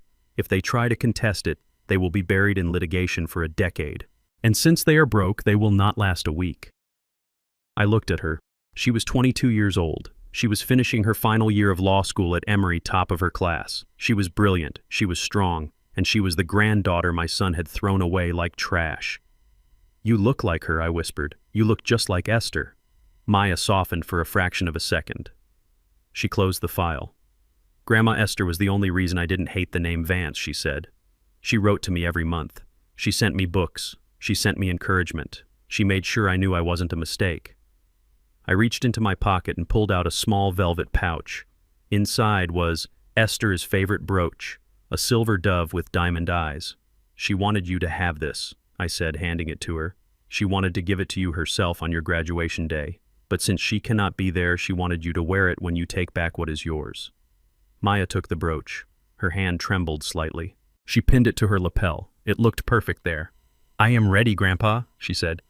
"I am ready to face them." I nodded. "I knew you would be. But before we go into that room tomorrow, I need you to know the whole truth. I need you to know why your father left. I know why he left." Maya said, her voice hardening. "He left because I was inconvenient. He left because he didn't want the baggage of a child with a woman he met in a college library. It was not just that I said, it was Courtney." Maya looked at me. Courtney. She knew about me. She knew I confirmed. When Trayvon told her about your mother, when he told her she was pregnant, Courtney gave him an ultimatum. She told him that if he acknowledged you, if he spent one dime of his salary on you, she would leave him. And she would take the connections, the social status, and the lifestyle he was so desperate to have. Maya let out a short, bitter laugh. "So he chose a lifestyle over a life. He chose fear," I corrected. "He was afraid of being poor. He was afraid of hard work. Courtney promised him the easy road. She told him her family had money. She told him she would make him a king. He didn't know she was lying about her wealth just as much as he was lying about his character." I paused, looking at the ducks gliding on the water. "But there is one thing he never knew, Maya. He never knew that Esther and I paid for everything. When he walked away, we stepped in. We paid your mother his rent. We paid your medical bills. We paid your tuition from kindergarten to law school. We set up the shell corporation that sent the checks so Trayvon would never find out. If he knew, he would have told Courtney. And Courtney would have made our lives a living hell 20 years ago." Maya stared at me. Her eyes were wide. "You paid," she whispered. "It wasn't a scholarship. It wasn't a grant. It was us," I said. "It was always us. We couldn't claim you publicly, Maya. We couldn't risk Courtney cutting us off from Trayvon entirely. We foolishly thought we could save him too. We thought if we stayed close, we could fix him. We were wrong. We couldn't save him. But we could save you." Tears welled up in Maya's eyes, but she didn't let them fall. She took a deep breath and composed herself. "You didn't just save me, Grandpa. You gave me the weapons to fight back. And tomorrow I am going to use them." She wasn't angry at us. She understood sacrifice. She understood the long game. She was a true Vance. I reached into my coat pocket again. This time I pulled out a thick cream-colored envelope sealed with wax. "This is your invitation," I said. "The reading of the will is tomorrow at 10 o'clock at Mr. Blackwood's office." Maya took the envelope. She ran her thumb over the seal. "Do they know I am coming?" she asked. "No," I said. "They think they are going to inherit the earth. They think they are walking into a coronation. I want you to be the surprise. I want you to be the shock that stops their hearts." "I will be there," she promised. "And I will be early." We sat there for a moment longer, two conspirators in a park surrounded by morning mist. I felt a surge of pride so strong it almost hurt. This was my legacy. Not the house, not the money, but this young woman who had turned rejection into armor. "I should go," I said, standing up. "If I'm gone too long, they might get suspicious. Or worse, they might try to sell the copper wiring out of the walls." Maya stood up too. She hugged me. It was a fierce, protective hug. Be careful, Grandpa, she said. They are desperate. Desperate people are dangerous. I know, I said. But I am dangerous too. They just forgot. I watched her walk away, her stride confident, her head held high. She disappeared into the city, ready to prepare for the final battle. I turned to walk back home. My step was lighter. I felt energized. The pieces were all in place. The trap was sprung. I walked out of the park and onto the sidewalk. I was waiting for the traffic light to change when a black SUV sped past me. It was speeding, weaving slightly in the lane. I recognized the car. It was Trayvon, his leased Range Rover. He must have been coming back from a meeting with his bookie, or perhaps he was out trying to pawn his watch. He slammed on the brakes as the light turned red, stopping right in the crosswalk. I froze. I was standing 10 feet away from his window. He looked out. He saw me. His eyes widened in shock. He wasn't expecting to see his senile father standing on a street corner in downtown Atlanta looking sharp and alert. Then he looked past me. He looked in the direction I had just come from. Maya was crossing the street a block away. She was visible. Her profile was clear. Trayvon stared at her. He squinted. I saw the gears turning in his head. He saw a young black woman. He saw the resemblance to his mother. He saw the confident walk, but he didn't recognize her. He didn't know who she was. He looked back at me, his face twisted in confusion and paranoia. "What are you doing here?" he shouted through the closed window. "Who was that girl?" I didn't answer. I just smiled. A cold, knowing smile. I tapped my wrist where my watch would be if I hadn't taken it off. "Time is running out, son," I mouthed. The light turned green. Cars behind him started honking. Trayvon hesitated. He looked from me to the retreating figure of Maya. He looked terrified. He sensed a trap, but he couldn't see the teeth. He slammed on the gas and peeled away, leaving a cloud of exhaust in his wake. He was panicking. Good. He drove home thinking his father was having clandestine meetings with strangers. He drove home wondering what secrets were being traded on street corners. He didn't know he had just seen his own reckoning walking away in a navy blazer. He didn't know that the girl he ignored was holding the deed to his destruction in her briefcase. I walked the rest of the way home, humming a hymn Esther used to sing.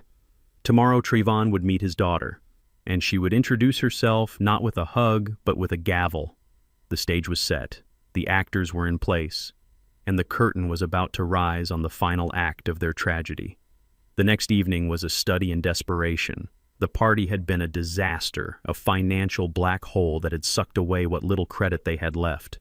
But the real crisis was happening on Trayvon's phone. He had been pacing the kitchen for an hour, his phone pressed to his ear, his voice a hushed, terrified whisper. "Please, I just need a few more days," he begged. "The money is coming. It is guaranteed. My father is signing it over. No, do not come to the house. Please, I swear on my life." He hung up and leaned against the refrigerator, sliding down until he hit the floor. He looked like a man who had just been told he had 24 hours to live. In a way, he had. Courtney was not pacing. She was sitting at the kitchen island, a document in front of her. It was a power of attorney form. It was comprehensive. It gave her full control over my medical decisions, my real estate, my bank accounts, and my life. She had printed it off the internet. It was crude, but it was legal if notarized. "Get up, Trevon," she snapped. "Crying isn't going to pay Vinny the shark. We need his signature. Tonight." She grabbed a pen. She grabbed the document. She marched into the living room where I was watching the evening news, pretending to be engrossed in a story about a cat stuck in a tree. "Dad," she said, her voice tight and strained. "We need to do some paperwork. For Mom." I looked at her slowly. "Paperwork. Esther handled the paperwork. Esther is gone." "Dad," she said, impatience leaking into her tone. "We need to settle her estate. We need to pay her bills, but the bank won't talk to us because your name is on the accounts. We need you to sign this so we can take care of everything for you, so you don't have to worry." She placed the document on the coffee table in front of me. She put the pen in my hand. "Just sign right here," she said, pointing to the line at the bottom. I looked at the paper. Durable power of attorney. It was bold. It was clear. It was a death warrant for my freedom. I didn't sign immediately. I adjusted my glasses. I leaned forward. I started to read. I read the first line. I read it out loud, slowly stumbling over the words. "I, Cyrus Vance, hereby appoint Courtney Vance as my attorney in fact." "Dad, you do not need to read the whole thing," Courtney interrupted. "It is just standard legal stuff. Boilerplate. Just sign it so we can pay the funeral home. They are calling us." That was a lie. I had prepaid the funeral home 10 years ago. I kept reading. To sell, convey, and mortgage real property. To withdraw funds from any banking institution. This says you can sell the house, I said, looking up at her. Courtney forced a smile. It just gives us the option, Dad, in case we need to downsize, in case you need money for medical care. Medical care. The care she was planning to provide with white pills from a hidden stash. I went back to reading. I read every clause. I read every comma. I took my time. I let the silence stretch. I let the tension build. Courtney started tapping her foot. Tap, tap, tap. Trevon came into the room. He looked at the paper. He looked at the clock. Is he signing it? He asked, his voice shaking. He is reading it, Courtney hissed, like he is studying for the bar exam. Dad, please, Trevon said. We need this. It is important. Why is it important? I asked, looking at my son. Why is it so urgent, Trevon? Because Mom would want us to handle things, he stammered. She wouldn't want you stressed. I looked back at the paper. I was at the bottom of the page. The signature line was waiting. If I signed this, I was handing them the keys to my kingdom. If I didn't sign it, they would escalate. They were desperate. And desperate people are dangerous. I needed to buy time. I needed to push them, but not too far. Not yet. I held the pen over the line. My hand hovered. It shook. Courtney lost it. She grabbed my wrist. Her fingernails dug into my skin. Sign it, she screamed. Sign the damn paper, old man. We do not have time for this. She pressed my hand down. The pen tip touched the paper. Ink started to flow. I didn't fight her. I let her guide my hand. But I didn't write my name. I wrote a message that would freeze the blood in their veins. I wrote in shaky, jagged letters, I know about the pills. I stopped writing. I lifted the pen. I looked at Courtney. There, I said. All done. Courtney snatched the paper away. She looked at it expecting a signature. She expected to see Cyrus Vance. Instead, she saw my accusation. She stared at the words. Her mouth opened, but no sound came out. She read it again and again. What is this? She whispered. Trevon grabbed the paper from her. He read it. His face went gray. The color drained from his lips. He knows, he gasped. Oh my God, Courtney. He knows about the pills. He knows what we did. He looked at me with pure terror. He saw his father not as a victim, but as a witness. Courtney snatched the paper back. She ripped it in half. Then she ripped it again. And again. She tore it into confetti. He doesn't know anything, she shrieked. He is senile. He is writing gibberish. He is crazy. She threw the pieces of paper at me. They fluttered down like snow. He wrote pills because he wants his medicine, she yelled, trying to convince herself. That is all it is. He is an addict. He is confused. No, Courtney, Trevon said, backing away. That wasn't gibberish. That was a sentence. A clear sentence. He knows we swapped the meds. He knows we tried to kill him. He looked at the door. He looked ready to run. We have to go, he said. We have to leave, before the police come. Courtney grabbed him by the shirt. We are not going anywhere, she screamed. If we leave now, Vinny kills you. If we leave now, we have nothing. We are broke, Trevon.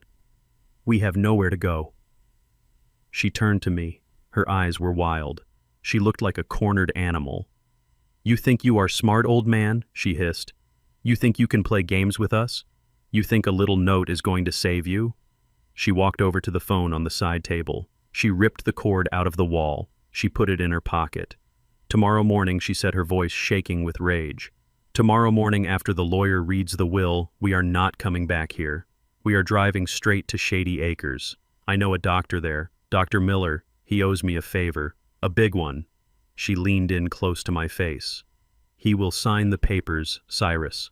He will sign whatever I tell him to sign. He will certify you are a danger to yourself and others. He will lock you in a padded room and throw away the key. You won't need a signature then. You will just be a ward of the state. And I will be your guardian. She straightened up. She smoothed her dress. You blew your chance to do this the easy way, she said. Now we do it the hard way. No more pills, no more accidents. Just a straitjacket and a rubber room. She grabbed Trevon's arm. Come on, she said. We have to pack. We need to be ready to move as soon as the will is read. Trayvon looked at me one last time. He looked like he wanted to say something. He looked like he wanted to apologize. But he didn't. He let her drag him out of the room. I sat there in the silence. The pieces of the torn document lay on the floor around my feet. They were going to commit me. They were going to erase me. But they had made one fatal mistake. They assumed the will was going to give them the power they needed. They assumed Esther had left them the money. They didn't know that the reading of the will wasn't their victory lap. It was their execution. And tomorrow I wasn't going to a nursing home. I was going to watch them burn. The storm outside was hammering against the roof tiles like 1,000 fists demanding entry, but the real danger was already inside the house, sleeping down the hall. I stood in the center of my bedroom. The air was cold and stale. I walked over to the door. I turned the lock. The deadbolt slid home with a heavy metallic thunk. It wasn't enough.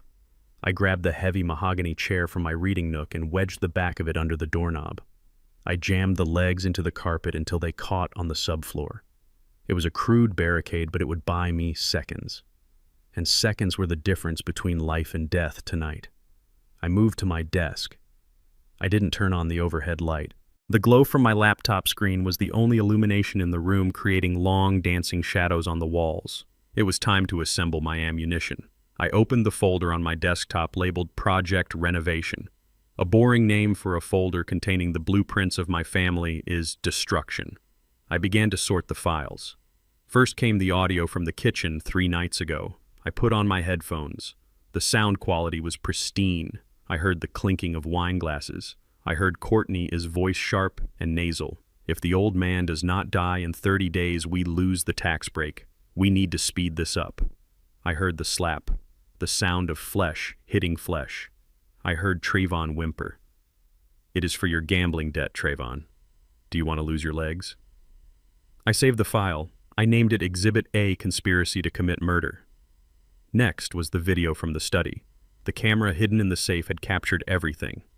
The greed on Courtney's face when the door swung open. The rage when she found it empty. The way she kicked my chair. The way she threatened to throw me in a state facility to rot in my own filth. I saved the file. Exhibit B, Elder Abuse and Intimidation. Then came the audio from this morning. The phone call where I played the confused old man and Benjamin admitted he needed a specialist to handle my behavior. The recording where he inadvertently confirmed they were planning to gaslight me into insanity. I saved it. Exhibit C, Psychological Warfare.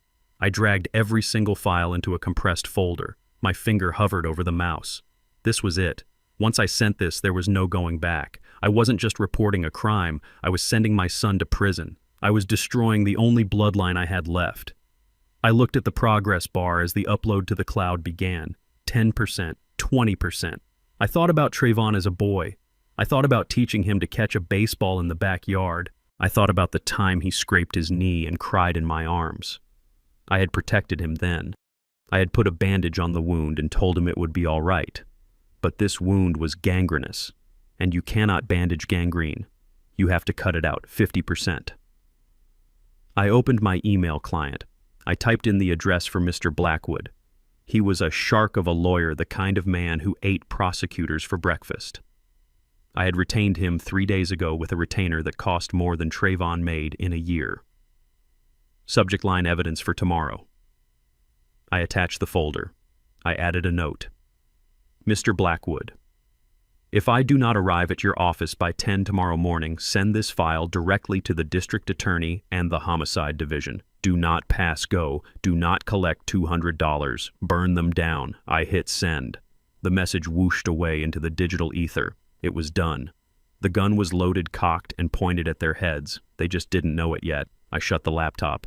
I sat in the darkness, listening to the rain lash against the window pane. The house groaned, settling into the night. It was just past 2 in the morning when I heard the floorboard creak in the hallway. It was a specific board, the third one from the top of the stairs. I knew every sound this house made. I had laid those floorboards myself 40 years ago. Someone was outside my door. I held my breath. I reached into my nightstand drawer and wrapped my hand around the heavy brass flashlight I kept there. It wasn't a gun, but it could crack a skull if swung with enough torque. There was a soft scratching sound against the wood, then a knock. It was so faint I almost missed it. Dad. It was a whisper, a broken, ragged whisper. I didn't answer. I sat perfectly still, my muscles coiled. "Dad, please, I know you are awake." It was Trayvon. He wasn't trying to break in. He sounded like he was sliding down the door, sitting on the floor in the hallway. I walked softly to the door. I didn't touch the handle. I stood with my ear pressed against the wood. I could hear him crying. It was a pathetic, wet sound. "I am sorry, Dad," he wept. "I am so sorry. I didn't want it to be like this. I never wanted to hurt you." I closed my eyes. For a second, just a split second, my heart wavered. This was my son, my boy. He was in pain. He was scared. "She made me do it, Dad," he continued, his voice thick with mucus and tears. "She said they would kill me. The bookies, they are going to kill me, Dad. I was just trying to survive. I didn't mean to let her treat you like that. I am a coward. I know I am a coward." He hit the door with his fist, a soft thud of frustration. "Please open the door, Dad. Let me explain. Maybe we can fix this. Maybe you can help me one last time. Just pay the debt, Dad, please.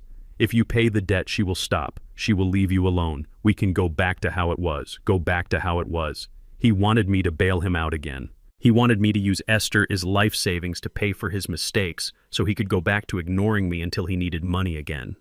My hand moved toward the chair. I gripped the back of it. I was about to pull it away. I was about to open the door and look my son in the eye. Maybe there was a shred of decency left in him. Maybe if I offered him a way out, he would take it and leave Courtney. Then I heard it. Another floorboard creaked. Further down the hall, Trayvon stopped crying instantly. "What are you doing?" a voice hissed. It was Courtney. She sounded like a viper striking in the dark. "I am talking to him," Trayvon whispered frantically. "I am trying to fix it, Courtney. I cannot do this anymore. He is my father." "You idiot," she spat. Get up off the floor right now." I heard the sound of fabric rustling as she grabbed him. I heard him stumble as she yanked him to his feet. "He is not your father right now," Courtney snarled. "He is a piggy bank, and we need to break him open. Do you think he cares about your tears? Do you think he is going to hand over $5 million because you said sorry?" "Let go of me," Trayvon said, but his voice was weak. "Listen to me," she hissed, and her voice was right against the door now. She knew I was listening. She wanted me to hear. "You owe $200,000, Trayvon. If that old man wakes up tomorrow and decides to donate his money to a cat shelter, you are a dead man. Vinny will not just break your legs. He will put you in a cement mixer. The only way you live is if he dies, or if he signs." "But he is my dad," Trayvon sobbed. "He is an obstacle," she said coldly. "He is a wall standing between you and your life. Now wipe your face. Go back to bed. And pray he sleeps through the night. Because if he walks out that door tomorrow without signing that power of attorney, I am going to leave you. I will leave you to the sharks, and I will not look back." There was a long silence. I waited for Trayvon to defend me. I waited for him to tell her to go to hell. I waited for the sound of him standing up for his blood. Instead, I heard a sniffle, then the sound of heavy, defeated footsteps walking away toward the guest room. He had chosen. He had chosen the woman who wanted to kill me over the man who had raised him. Courtney stayed by the door for a moment longer. I could hear her breathing, slow, steady, predatory. "Sleep tight, Cyrus," she whispered against the wood. "Enjoy your last night in this house." Then she walked away. I let go of the chair.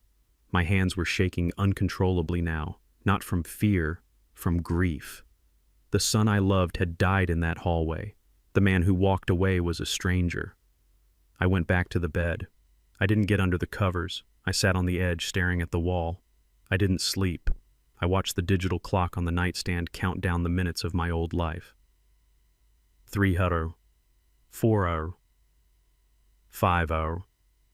At 6 a.m., the rain stopped. A gray, pale light began to filter through the curtains. It wasn't a cheerful sunrise. It was the color of a tombstone.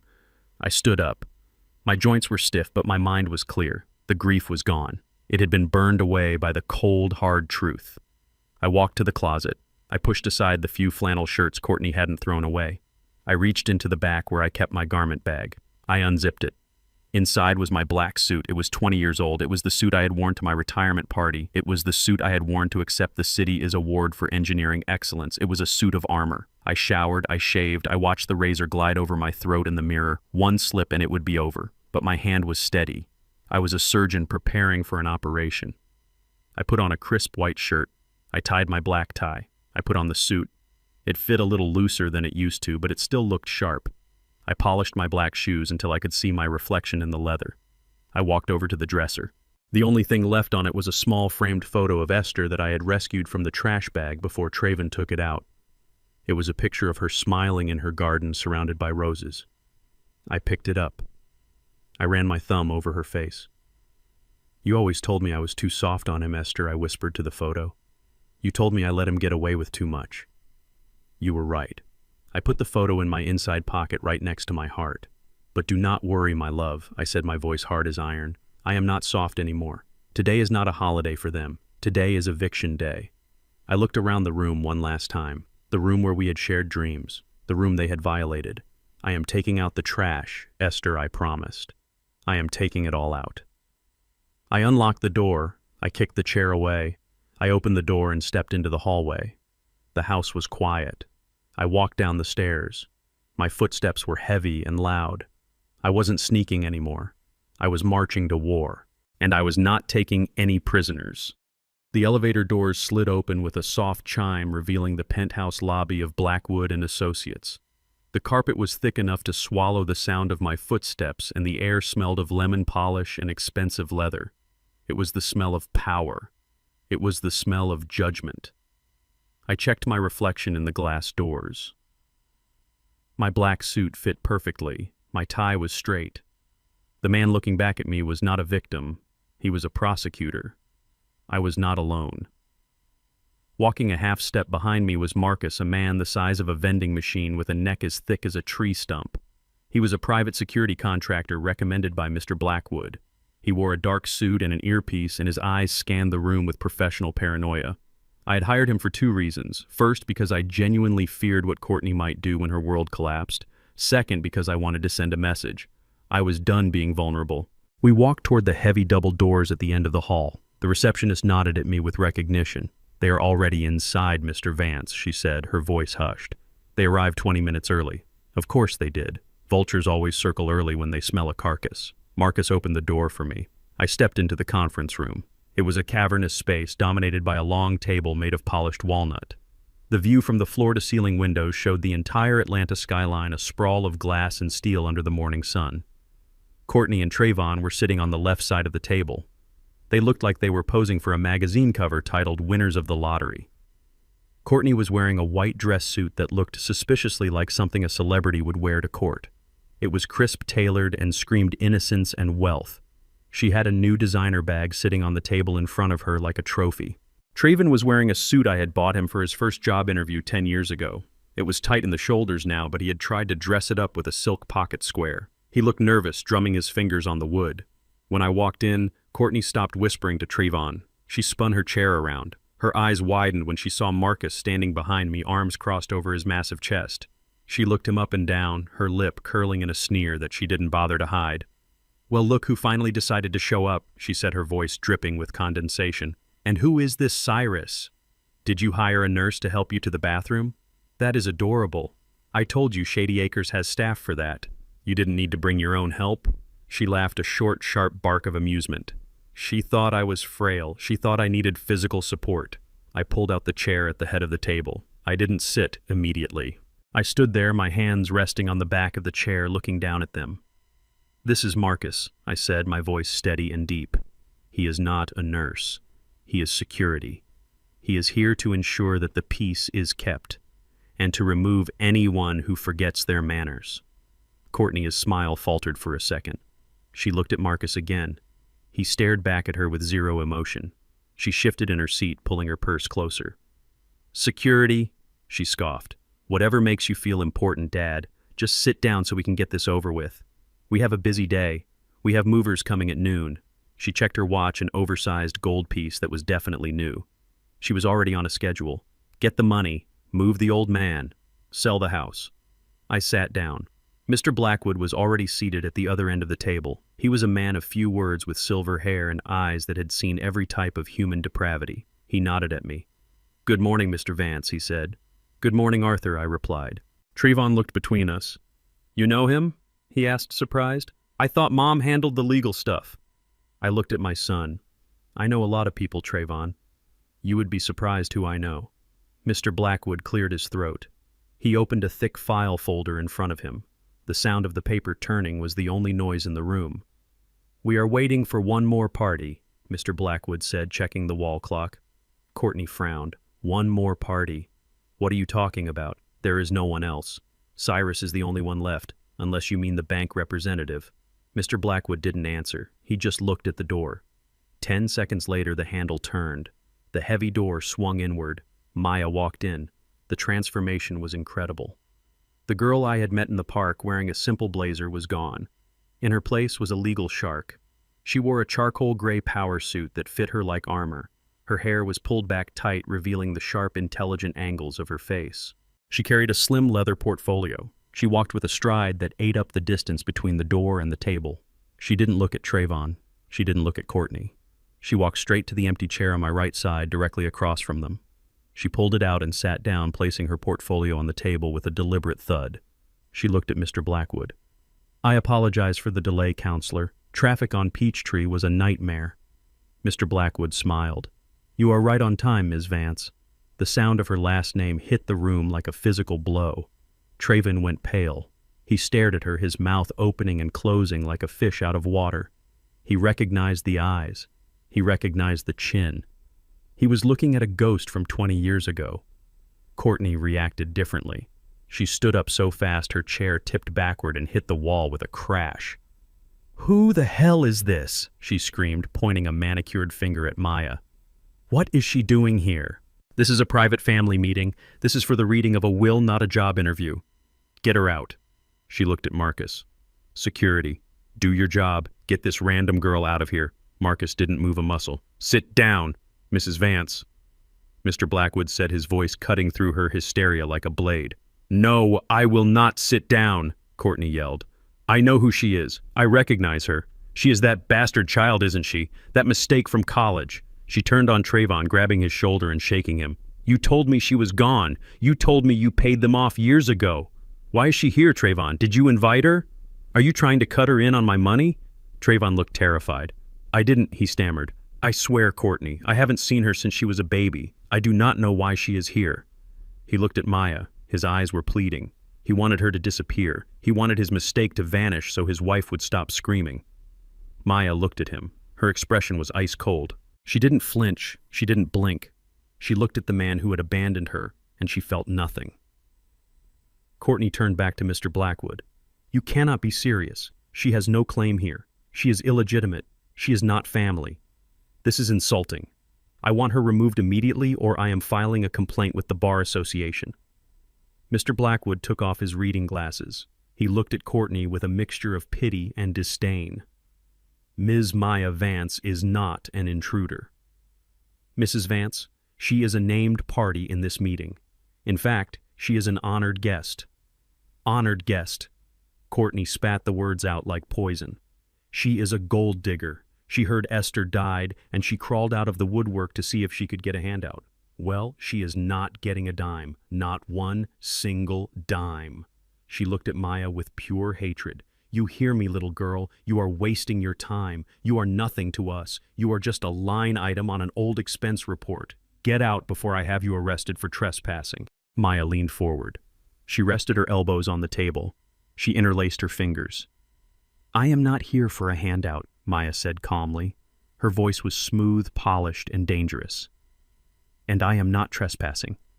I was invited by the owner of the estate. Courtney laughed, a high-pitched, hysterical sound. The owner is dead, honey. Esther is dead. And Cyrus is sitting right there doing whatever I tell him to do.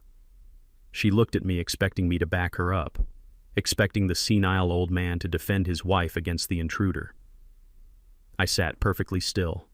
I looked at Courtney. I didn't smile. I didn't nod. I just watched her dig her own grave. Mr. Blackwood put his glasses back on. If everyone is seated, we will proceed, he said. If you continue to disrupt these proceedings, Mrs. Vance, I will have you removed by security. And since Mr. Vance pays for the security, I assure you they will follow his orders, not yours. Courtney looked at Marcus. He took a half step forward. It was a subtle threat, but it worked. She righted her chair and sat down fuming. She glared at Maya, shooting daggers with her eyes. "Fine," she hissed. "Let her stay. Let her watch us get everything. It will be a good lesson for her. She can see what real family looks like." Trevon sank lower in his chair, trying to make himself invisible. He couldn't look at his daughter. The shame was radiating off him in waves. Mr. Blackwood opened the will. It was a thick document bound in blue paper. "I will begin with the inventory of the estate," he announced. "This is to establish the value of the assets in question." Courtney leaned forward. Her greed instantly overpowered her anger. She licked her lips. This was the moment she had been waiting for. The moment the numbers became real. The estate of Esther Vance includes the primary residence located at 45 Highland Drive, appraised current market value of $1.2 million. Courtney gasped. 1.2. She looked at Trayvon. "Henderson lied to us," she whispered. "He said 400. It is worth triple that. We are rich, Trayvon. Just the house makes us rich." Mr. Blackwood continued, ignoring her outburst. "Liquid assets held in joint checking and savings accounts totaling $350,000. Courtney nodded. "Okay, good start. Pocket change, but good. Investment portfolio managed by Vanguard and BlackRock consisting of blue-chip stocks and municipal bonds, current valuation $2.1 million. Courtney grabbed Trevon's hand. Her fingernails dug into his skin. I saw him wince, but he didn't pull away. Her eyes were wide, glowing with avarice. $2 million. $2 million. And finally, Mr. Blackwood said, turning a page. "The contents of the Zurich Trust, established in 1995, currently holding cash and liquid assets totaling $3.2 million. The room went silent. Courtney stopped breathing. Her face went slack. $3.2 million, she whispered. She did the math in her head. House, investments, cash, Zurich. Almost $7 million. It was more than she had ever dreamed of. It was enough to pay the debts. It was enough to buy the penthouse. It was enough to never work again. It was enough to rule the world. She squeezed. Trayvon's hand so hard, his knuckles turned white. She looked at him with an expression of pure ecstasy. "We did it," she hissed. "We actually did it. We won." She looked across the table at me. She didn't see a father-in-law. She saw a signature. She saw a golden goose. She looked at Maya. She smirked. "See that, honey," she said. "That is what you missed out on. That is real money. And it is all ours." She sat back in her chair, crossing her arms. She looked like a queen on her throne, waiting for the crown to be placed on her head. "Okay, Mr. Blackwood," she said, waving her hand. "Skip the boring parts. Just read the part where she leaves it all to her beloved husband so we can get out of here. We have champagne to drink." Mr. Blackwood looked at her over the rim of his glasses. He didn't smile. "Very well," he said. "Let us proceed to the distribution of assets." He turned the page. The paper rustled loudly in the quiet room. Maya sat like a statue, her face impassive. I gripped the armrest of my chair. This was it, the summit, the peak of the roller coaster right before the drop. Courtney closed her eyes, savoring the moment. She didn't know the track ended in midair. She didn't know she was about to fall. Mr. Blackwood cleared his throat and began to read the words that would end her life.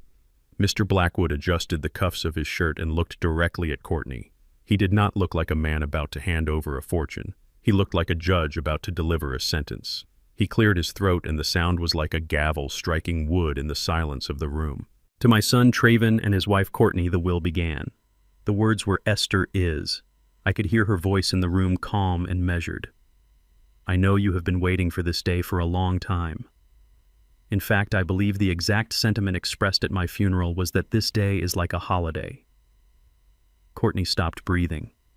Her face, which had been flushed with the anticipation of wealth, drained of all color until she looked like a wax figure. Her mouth opened slightly, but no sound came out. She gripped the edge of the walnut table so hard her knuckles turned skeletal white. She looked at me. Her eyes were wide with terror. She realized in that split second that the senile old man she had mocked in the church pew had heard every single word. Trayvon made a low, choking sound. He pulled at his collar as if it were suddenly strangling him. He knew his mother. He knew she did not make idle observations. If she wrote it down, it was a verdict. Mr. Blackwood continued reading, his voice devoid of emotion. Since you view my passing as a financial liberation, I have decided to grant you exactly what you deserve: freedom from your creditors. Courtney blinked. A flicker of hope returned to her eyes. She thought it meant Esther was paying off their bills. She thought she was getting a clean slate. She leaned forward, her greed overpowering her shame. However, the lawyer read on, freedom comes at a price. I have been aware of Trayvon's gambling addiction for 3 years. I have been aware of the $250,000 in high-interest debt he owes to private lenders, specifically the promissory note held by Mr. Vincent Moretti. Trayvon let out a whimper. He looked like he was going to be sick. He slid down in his chair, trying to hide from the words. Last week, Mr. Blackwood read, I purchased that debt. I paid Mr. Moretti in full using my personal savings. I now own the note. I own the interest, and I own the penalties. The room went dead silent. You could hear the hum of the air conditioning. You could hear the traffic far below. Therefore, the will concluded for this section, I leave to my son and his wife the entirety of this debt. You are no longer beholden to loan sharks. You are now debtors to the Esther Vance Trust. The terms remain the same. The interest remains the same. And failure to pay will result in the immediate liquidation of any personal assets you currently hold, including vehicles and jewelry. Courtney let out a sound that was half scream and half sob. She looked at Trayvon with pure, unadulterated hatred. You owe the trust, she whispered, her voice trembling with rage. We still owe the money. No, Mr. Blackwood corrected, looking at her over his spectacles. You do not owe the money to a criminal anymore, Mrs. Vance. You owe it to the estate. And the estate has excellent lawyers who will garnish your wages and seize your property if you miss a single payment. Trayvon put his head on the table and groaned. He had traded a loan shark for a legal shark. He wasn't free. He was just owned by a different master. And this master wouldn't break his legs. He would just strip him naked legally. Courtney looked at me. Her eyes were pleading now. Dad, she said, her voice shaking, you can fix this. You are the husband. You can forgive the debt. We are family. I looked at her. I looked at the woman who had tried to poison me. I looked at the woman who had planned to throw me in a mental institution. I am afraid my hands are tied. Courtney, I said, my voice calm and cold. Esther was very specific. It is a legal document. I cannot go against her wishes. Besides, you said you wanted a holiday. Now you have one. You have the rest of your lives to pay for it. Courtney slammed her fist on the table. This is insane, she shrieked. She cannot do this. We need cash. We need actual money. Read the rest. Read about the house. Read about the investment accounts. We are the heirs. We get the rest. She was desperate. She was calculating. She figured the debt was $250,000, but the estate was worth $7 million. She could pay the debt and still be rich. She could still win. Mr. Blackwood turned the page. The sound was crisp and final. We will now address the disposition of the remaining assets, he announced. This includes the primary residence, the liquid cash reserves, and the investment portfolio. Total valuation $5.2 million. Courtney sat up straight. She wiped her face. She fixed her hair. This was it. The big payout. She looked at Trayvon and kicked him under the table, signaling him to sit up. We are listening, she said, trying to regain her composure. I hereby transfer 100% of these assets, Mr. Blackwood read, into the newly created Esther Vance Irrevocable Trust. Courtney nodded. Okay, a trust. That is fine. We can break a trust. We can be trustees. The sole beneficiary of this trust, the lawyer continued, is Maya Vance. The name hung in the air like smoke. Courtney froze. She turned her head slowly, robotically, toward the young woman sitting across from her. Maya sat perfectly still. She didn't smile. She didn't gloat. She simply adjusted her cuffs and looked back at Courtney with eyes that were harder than diamonds. Who? Courtney whispered. Trayvon made a sound like a wounded animal. He looked at Maya. Really looked at her. He saw the shape of her eyes. He saw the set of her jaw. He saw his own mother looking back at him from a face he had abandoned 20 years ago. Maya, he breathed. Hello, Father, Maya said. Her voice was cool, smooth, and absolutely terrifying. It has been a long time. Since the day I was born, I believe. Courtney stood up. Her chair scraped violently against the floor. This is a joke, she yelled. This is a sick, twisted joke. She is the beneficiary. Her, the bastard, the mistake. She pointed a shaking finger at Maya. "You are nothing," she screamed. "You are a line item on a child support check that we stopped paying years ago. You are not family." "I am the sole beneficiary," Maya corrected calmly. "And according to this document, I am the only family Esther recognized." Courtney turned to Mr. Blackwood. "This is fraud. This is undue influence. That old man put her up to this. Esther didn't even know her." Actually, Mr. Blackwood said, pulling a stack of letters from his file, Mrs. Vance knew her granddaughter very well. They corresponded weekly for 15 years. Esther paid for her undergraduate degree. She paid for law school. She was very proud of the woman Maya became. Trayvon started to cry. Soft, pathetic sobs. "Mom knew," he whispered. "She knew the whole time. And she never told me. She didn't tell you because she was ashamed of you," I said. My voice cut through his self-pity like a knife. She was ashamed that she raised a son who would throw away his own flesh and blood for a woman like Courtney. She was ashamed that you were weak. Courtney looked at me. Her eyes were wild. She was doing the math again. $5 million. Gone. The house. Gone. The debt. Still there. "Wait," she said, her mind racing. "The will says beneficiary. But she is young. She is, 22? She cannot control that kind of money. There has to be a trustee. There has to be someone who manages it until she is of age." She looked at Trayvon. "It has to be the father. Next of kin." Mr. Blackwood nodded. "You are correct, Mrs. Vance. There are stipulations. The beneficiary, Maya Vance, will not receive full control of the principal until her 30th birthday." Courtney let out a breath. "Okay. Okay. So for 8 years, someone else controls it. We can challenge for guardianship. We can petition the court. Until that time, Mr. Blackwood read the sole trustee with full discretionary power over all assets and income is Cyrus Vance." The hammer dropped. Courtney looked at me. I leaned back in my chair and crossed my arms. I looked her right in the eye. "I control the money, Courtney," I said softly.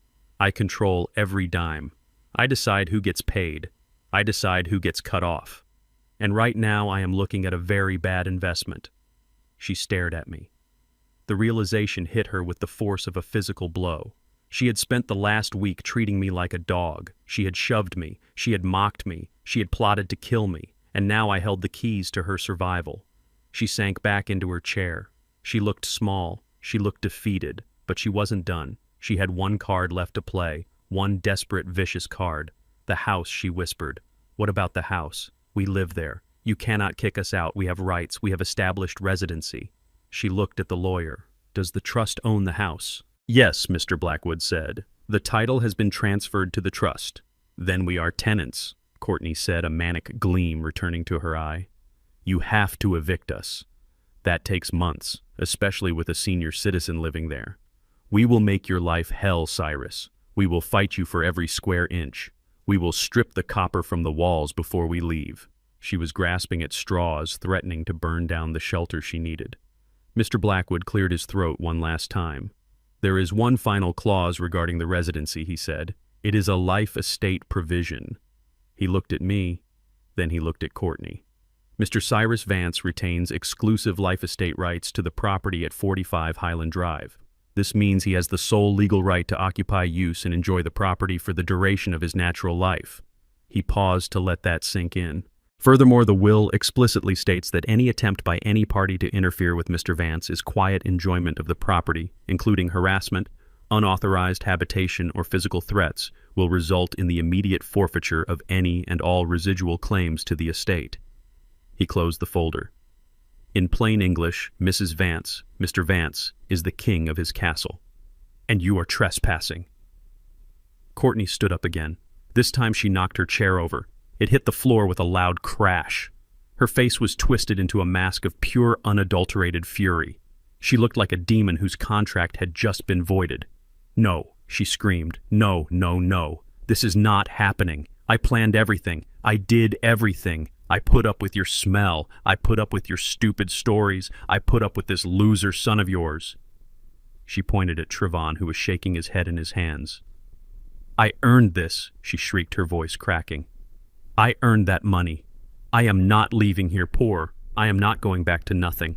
She lunged toward the table. Her hand grabbed the heavy crystal water pitcher. She raised it over her head. She wasn't looking at Trayvon. She wasn't looking at Maya. She was looking at me. Her eyes were red. Her teeth were bared. She looked insane. "You ruined everything, old man," she screamed. "You ruined my life. I should have killed you when I had the chance. I should have shoved those pills down your throat myself." She threw the pitcher. It flew across the table, spinning end over end, water spraying in a glittering arc. It was aimed directly at my head. I didn't flinch. I didn't duck. I didn't have to. Marcus, the security guard, moved with a speed that defied his size.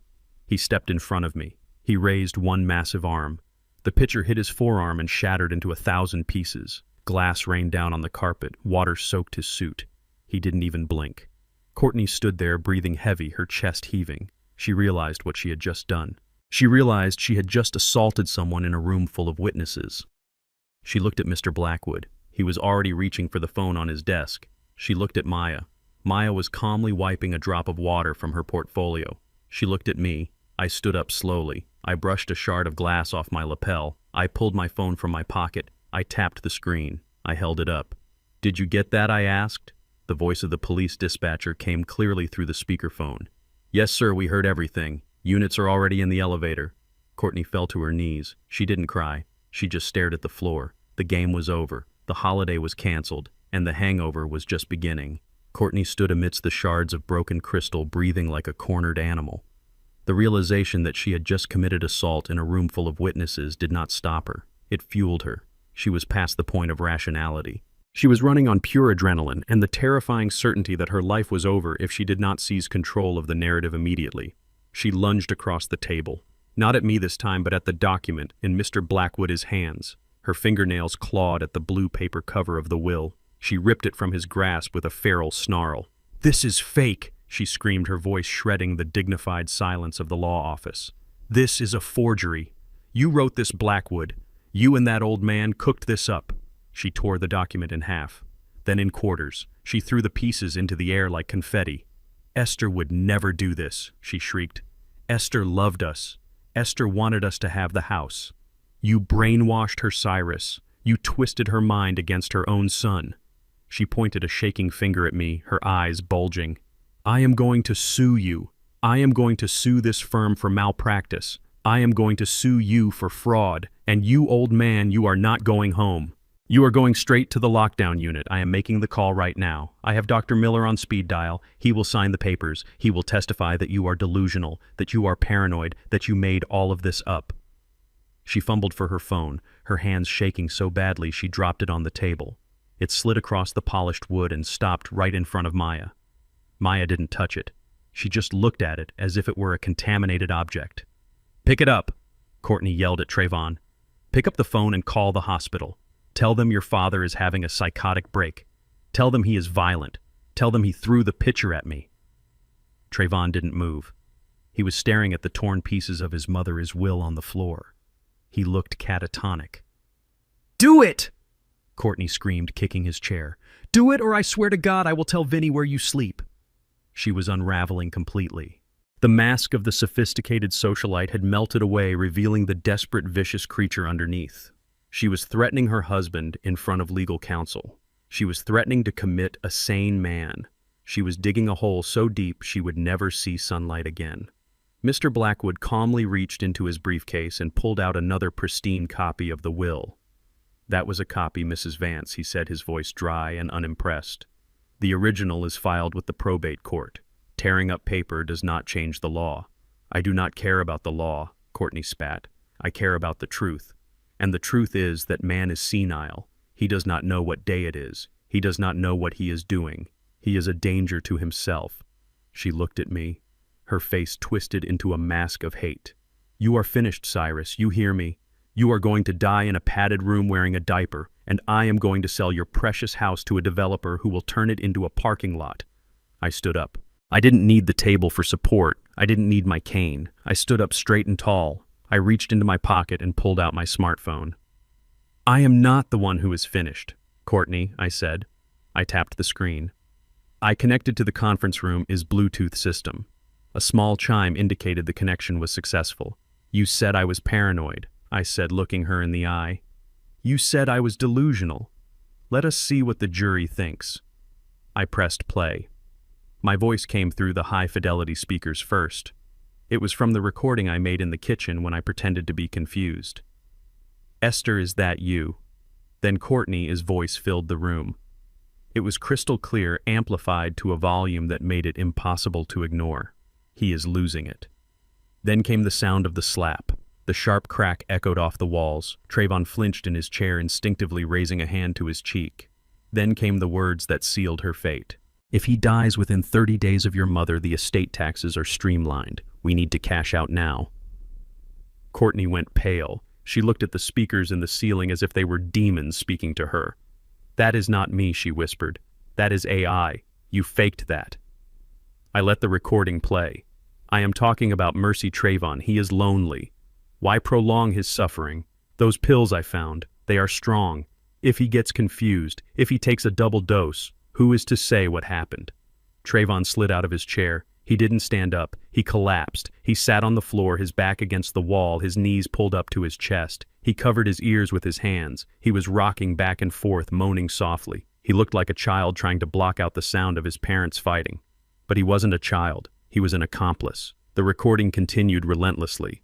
We switch his medications, we hide his things, we tell him he did things he didn't do. In a month, any doctor will certify that he is mentally ill. Courtney backed away from the table.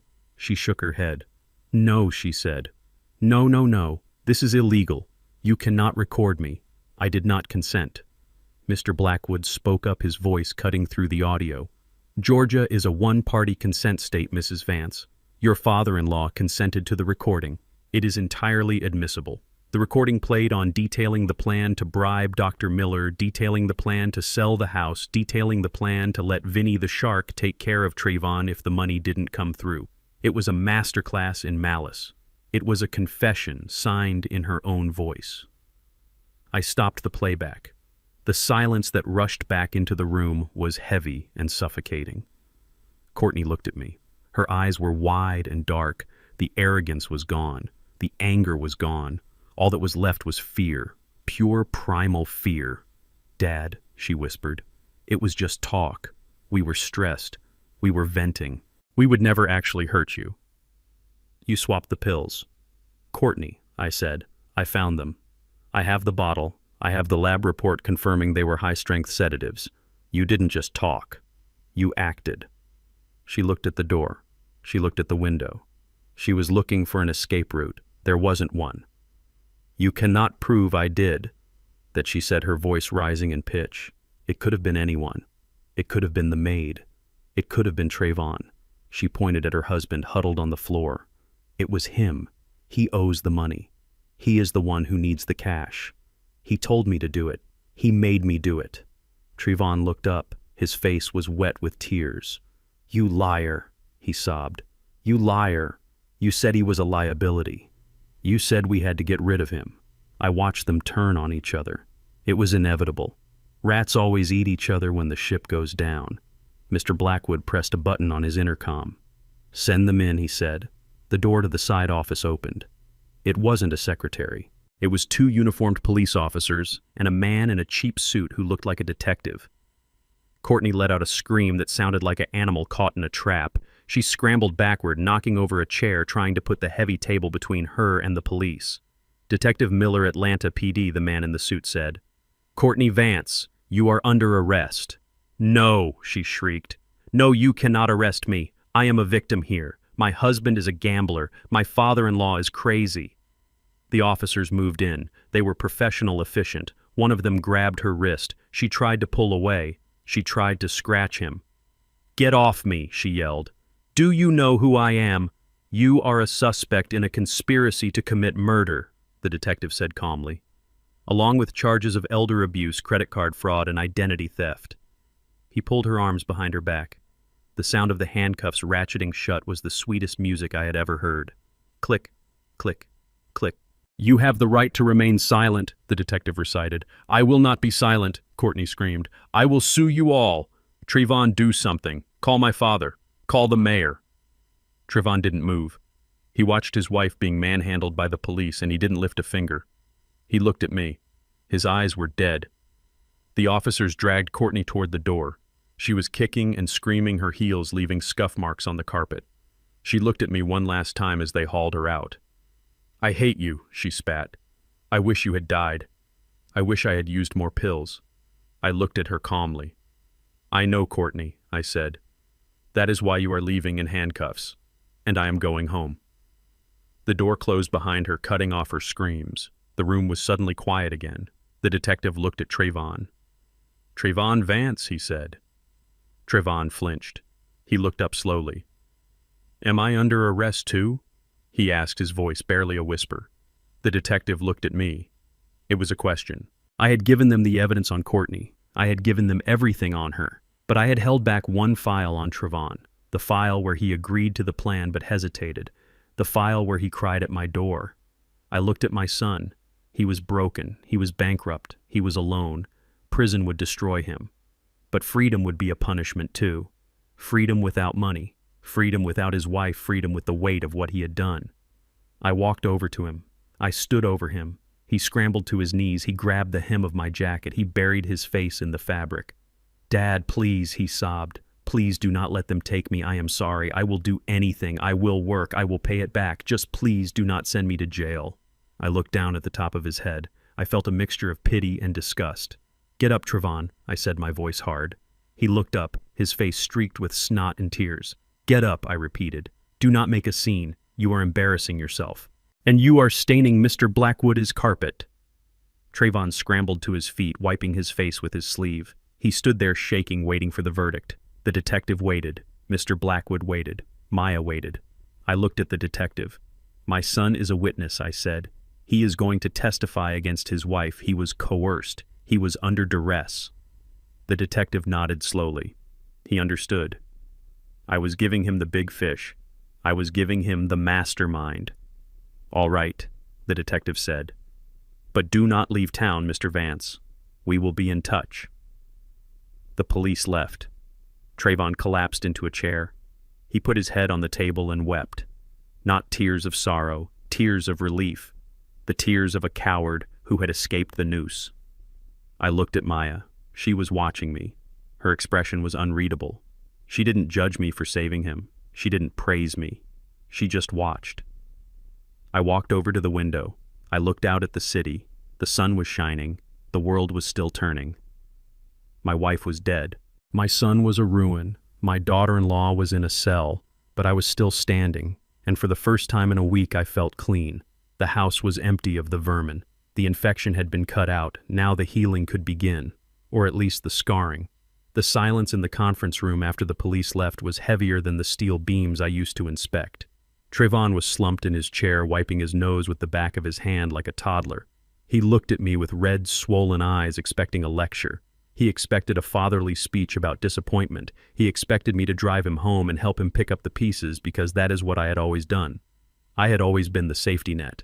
He stood up shakily. I need to go get my car, he mumbled. I need to go home and figure out what to tell the landlord. I stayed seated. I placed my hands flat on the polished table. Sit down, Trayvon, I said. He froze. He looked at me confused. Dad, I really need to go. I am exhausted. Sit down, I repeated. My voice was not loud, but it had the resonance of a commandment. Trayvon sat. He gripped the arms of the chair. You are not going home, I said. You do not have a home. You were evicted, remember? And you are not going to my house either. Trayvon blinked. But Dad, where am I supposed to go? I have no money. I have no cards. Courtney took everything. That is a problem, I agreed. But it is not my problem. I slid a document across the table. It was a promissory note prepared by Mr. Blackwood. It detailed the debt of $250,000 plus interest. It detailed the payment schedule. It was brutal. You owe the trust, I said, pointing to Maya. You owe your daughter. And you are going to pay her back. Every single cent. Trayvon looked at the paper. Dad, I cannot pay this. I do not have a job. I do not have anything. Then you will find a job, I said. I spoke to a friend of mine. He runs a commercial cleaning service. He cleans office buildings at night. He empties trash cans. He scrubs toilets. He is willing to hire you.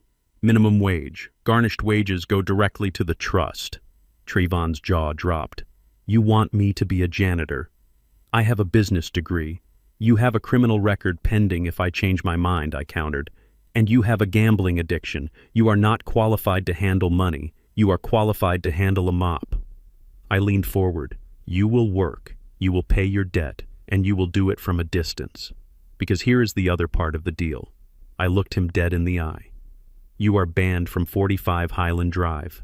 You are never to step foot on my property again. You will not call me. You will not visit me. You will not drive by to see if the lights are on. If you do, I will treat you as a trespasser and I will call the police. And this time I will not ask them to be gentle. Trayvon started to cry again. Dad, you are disowning me. You cannot do that. I am your son. I stood up. I buttoned my jacket. I am not disowning you, Trayvon. I am releasing you. I am letting you finally be the man you claimed you were. You wanted independence. You wanted my money without my presence. Now you have neither. You have your life. That is the only inheritance you have left. Do not waste it. I turned to Maya. She was watching me with a mixture of awe and sadness. She stood up and gathered her files. Ready, Grandpa, she asked. Ready, I said. We walked out of the office. We didn't look back at Trayvon. We left him sitting alone in the big empty room staring at a contract that promised him 30 years of hard labor. He had traded a quick fortune for a lifetime of regret.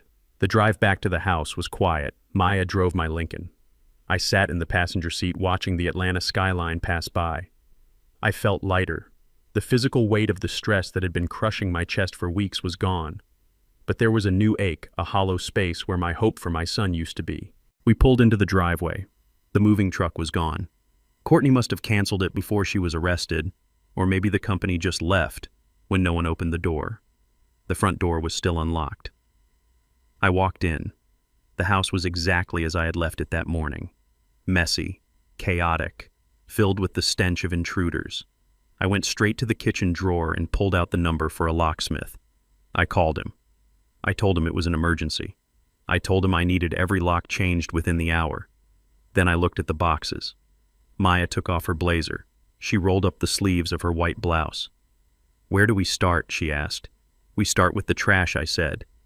We worked for hours. It was a purging. We didn't unpack their boxes. We dragged them to the curb. Courtney's clothes, her shoes, her expensive creams, her vanity table. We put it all out on the street. I didn't care if it rained. I didn't care if people stole it. I just wanted it out of my house.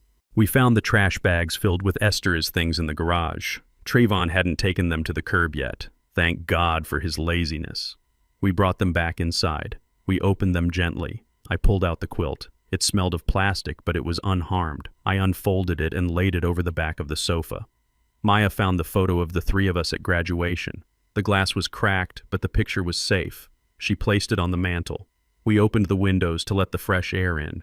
We scrubbed the counters where they had eaten their pizza. We vacuumed the carpets where Courtney had walked with her shoes. By sunset, the house felt different.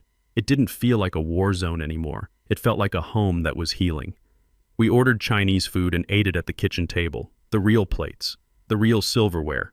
Maya looked at me over her steaming bowl of rice. Grandpa, she said softly, are you okay? I put down my chopsticks. I looked around the kitchen. It was empty of the noise and the anger. But it was also empty of the family I thought I had built. I am sad, I admitted. I am sad because I lost a son. It is a terrible thing to realize you raised a stranger. I mourn the boy he used to be. I mourn the potential he threw away. I took a sip of tea. But I am also happy, Maya. I am happy because I found you. I thought I was alone. I thought my legacy ended with a gambler and a grifter. But it didn't. It continues with you. Maya reached across the table and took my hand. I am not going anywhere, Grandpa, she said. I am going to finish my degree. I am going to pass the bar. And I am going to come over for dinner every Sunday. And I am going to cook, I said, smiling. Esther taught me a few things. You haven't lived until you have tasted my peach cobbler. We laughed. It was the first time laughter had echoed in that kitchen in a long time. It sounded good. It sounded right. Later that evening, I sat on the front porch. The locksmith had come and gone. The new keys were heavy and secure in my pocket. The pile of Courtney's belongings on the curb was already being picked over by curious neighbors. I sat in my rocking chair. I had a glass of iced tea in my hand. The condensation dripped onto my fingers, cool and refreshing. Maya was sitting on the swing reading a thick law textbook. She had exams next week. She was focused, intense, brilliant. I watched the fireflies dancing in the azalea bushes. I listened to the crickets singing in the humid night air. I closed my eyes and let the peace wash over me. I thought about the funeral. I thought about the red dress. I thought about the whisper. This day is like a holiday. Courtney was right. It was a holiday. It was Independence Day. I had declared my independence from toxicity. I had declared my independence from obligation. I had declared my independence from the lie that blood is thicker than water. I took a sip of tea. It was sweet and strong. "Esther," I whispered into the night air, "can you see this?" I imagined her sitting in the empty chair next to me. I imagined her nodding her approval. "You were right," I told her. "You were always right. You knew Trayvon was weak. You knew he needed to fall to learn how to stand. I just hope he learns." I looked at Maya. She turned a page, highlighting a passage with a yellow marker. She looked up and caught me watching her. She smiled. It was Esther's smile. "Hey, Grandpa," she said. "Do you think we can plant some new hydrangeas this weekend? The ones by the driveway look a little trampled." "I think that is a wonderful idea," I said. "We will get the blue ones." Esther loved the blue ones. I leaned back in my chair and rocked slowly. The nightmare was over. The house was safe. The fortune was secure. And for the first time in a long time, I wasn't waiting to die. I was ready to live. The demons had been exorcised. The holiday of the wicked had turned into a funeral for their greed. And here on this porch with my granddaughter and the memory of my wife, it was finally a new day, a good day, and I was going to enjoy every single minute of it. I learned the hard way that sharing blood doesn't make you family. Loyalty does. For years, I enabled a son who viewed me as nothing more than a future inheritance, while a granddaughter I was forced to ignore carried my wife's spirit in silence. We often cling to toxic relationships out of obligation, but true peace only comes when you have the courage to cut the rot out. You have every right to protect your dignity and your legacy, even if it means standing alone. Sometimes the most painful endings are actually the only way to find a new beginning. If you believe respect must be earned and justice is always worth fighting for, hit that like button and subscribe for more stories of truth.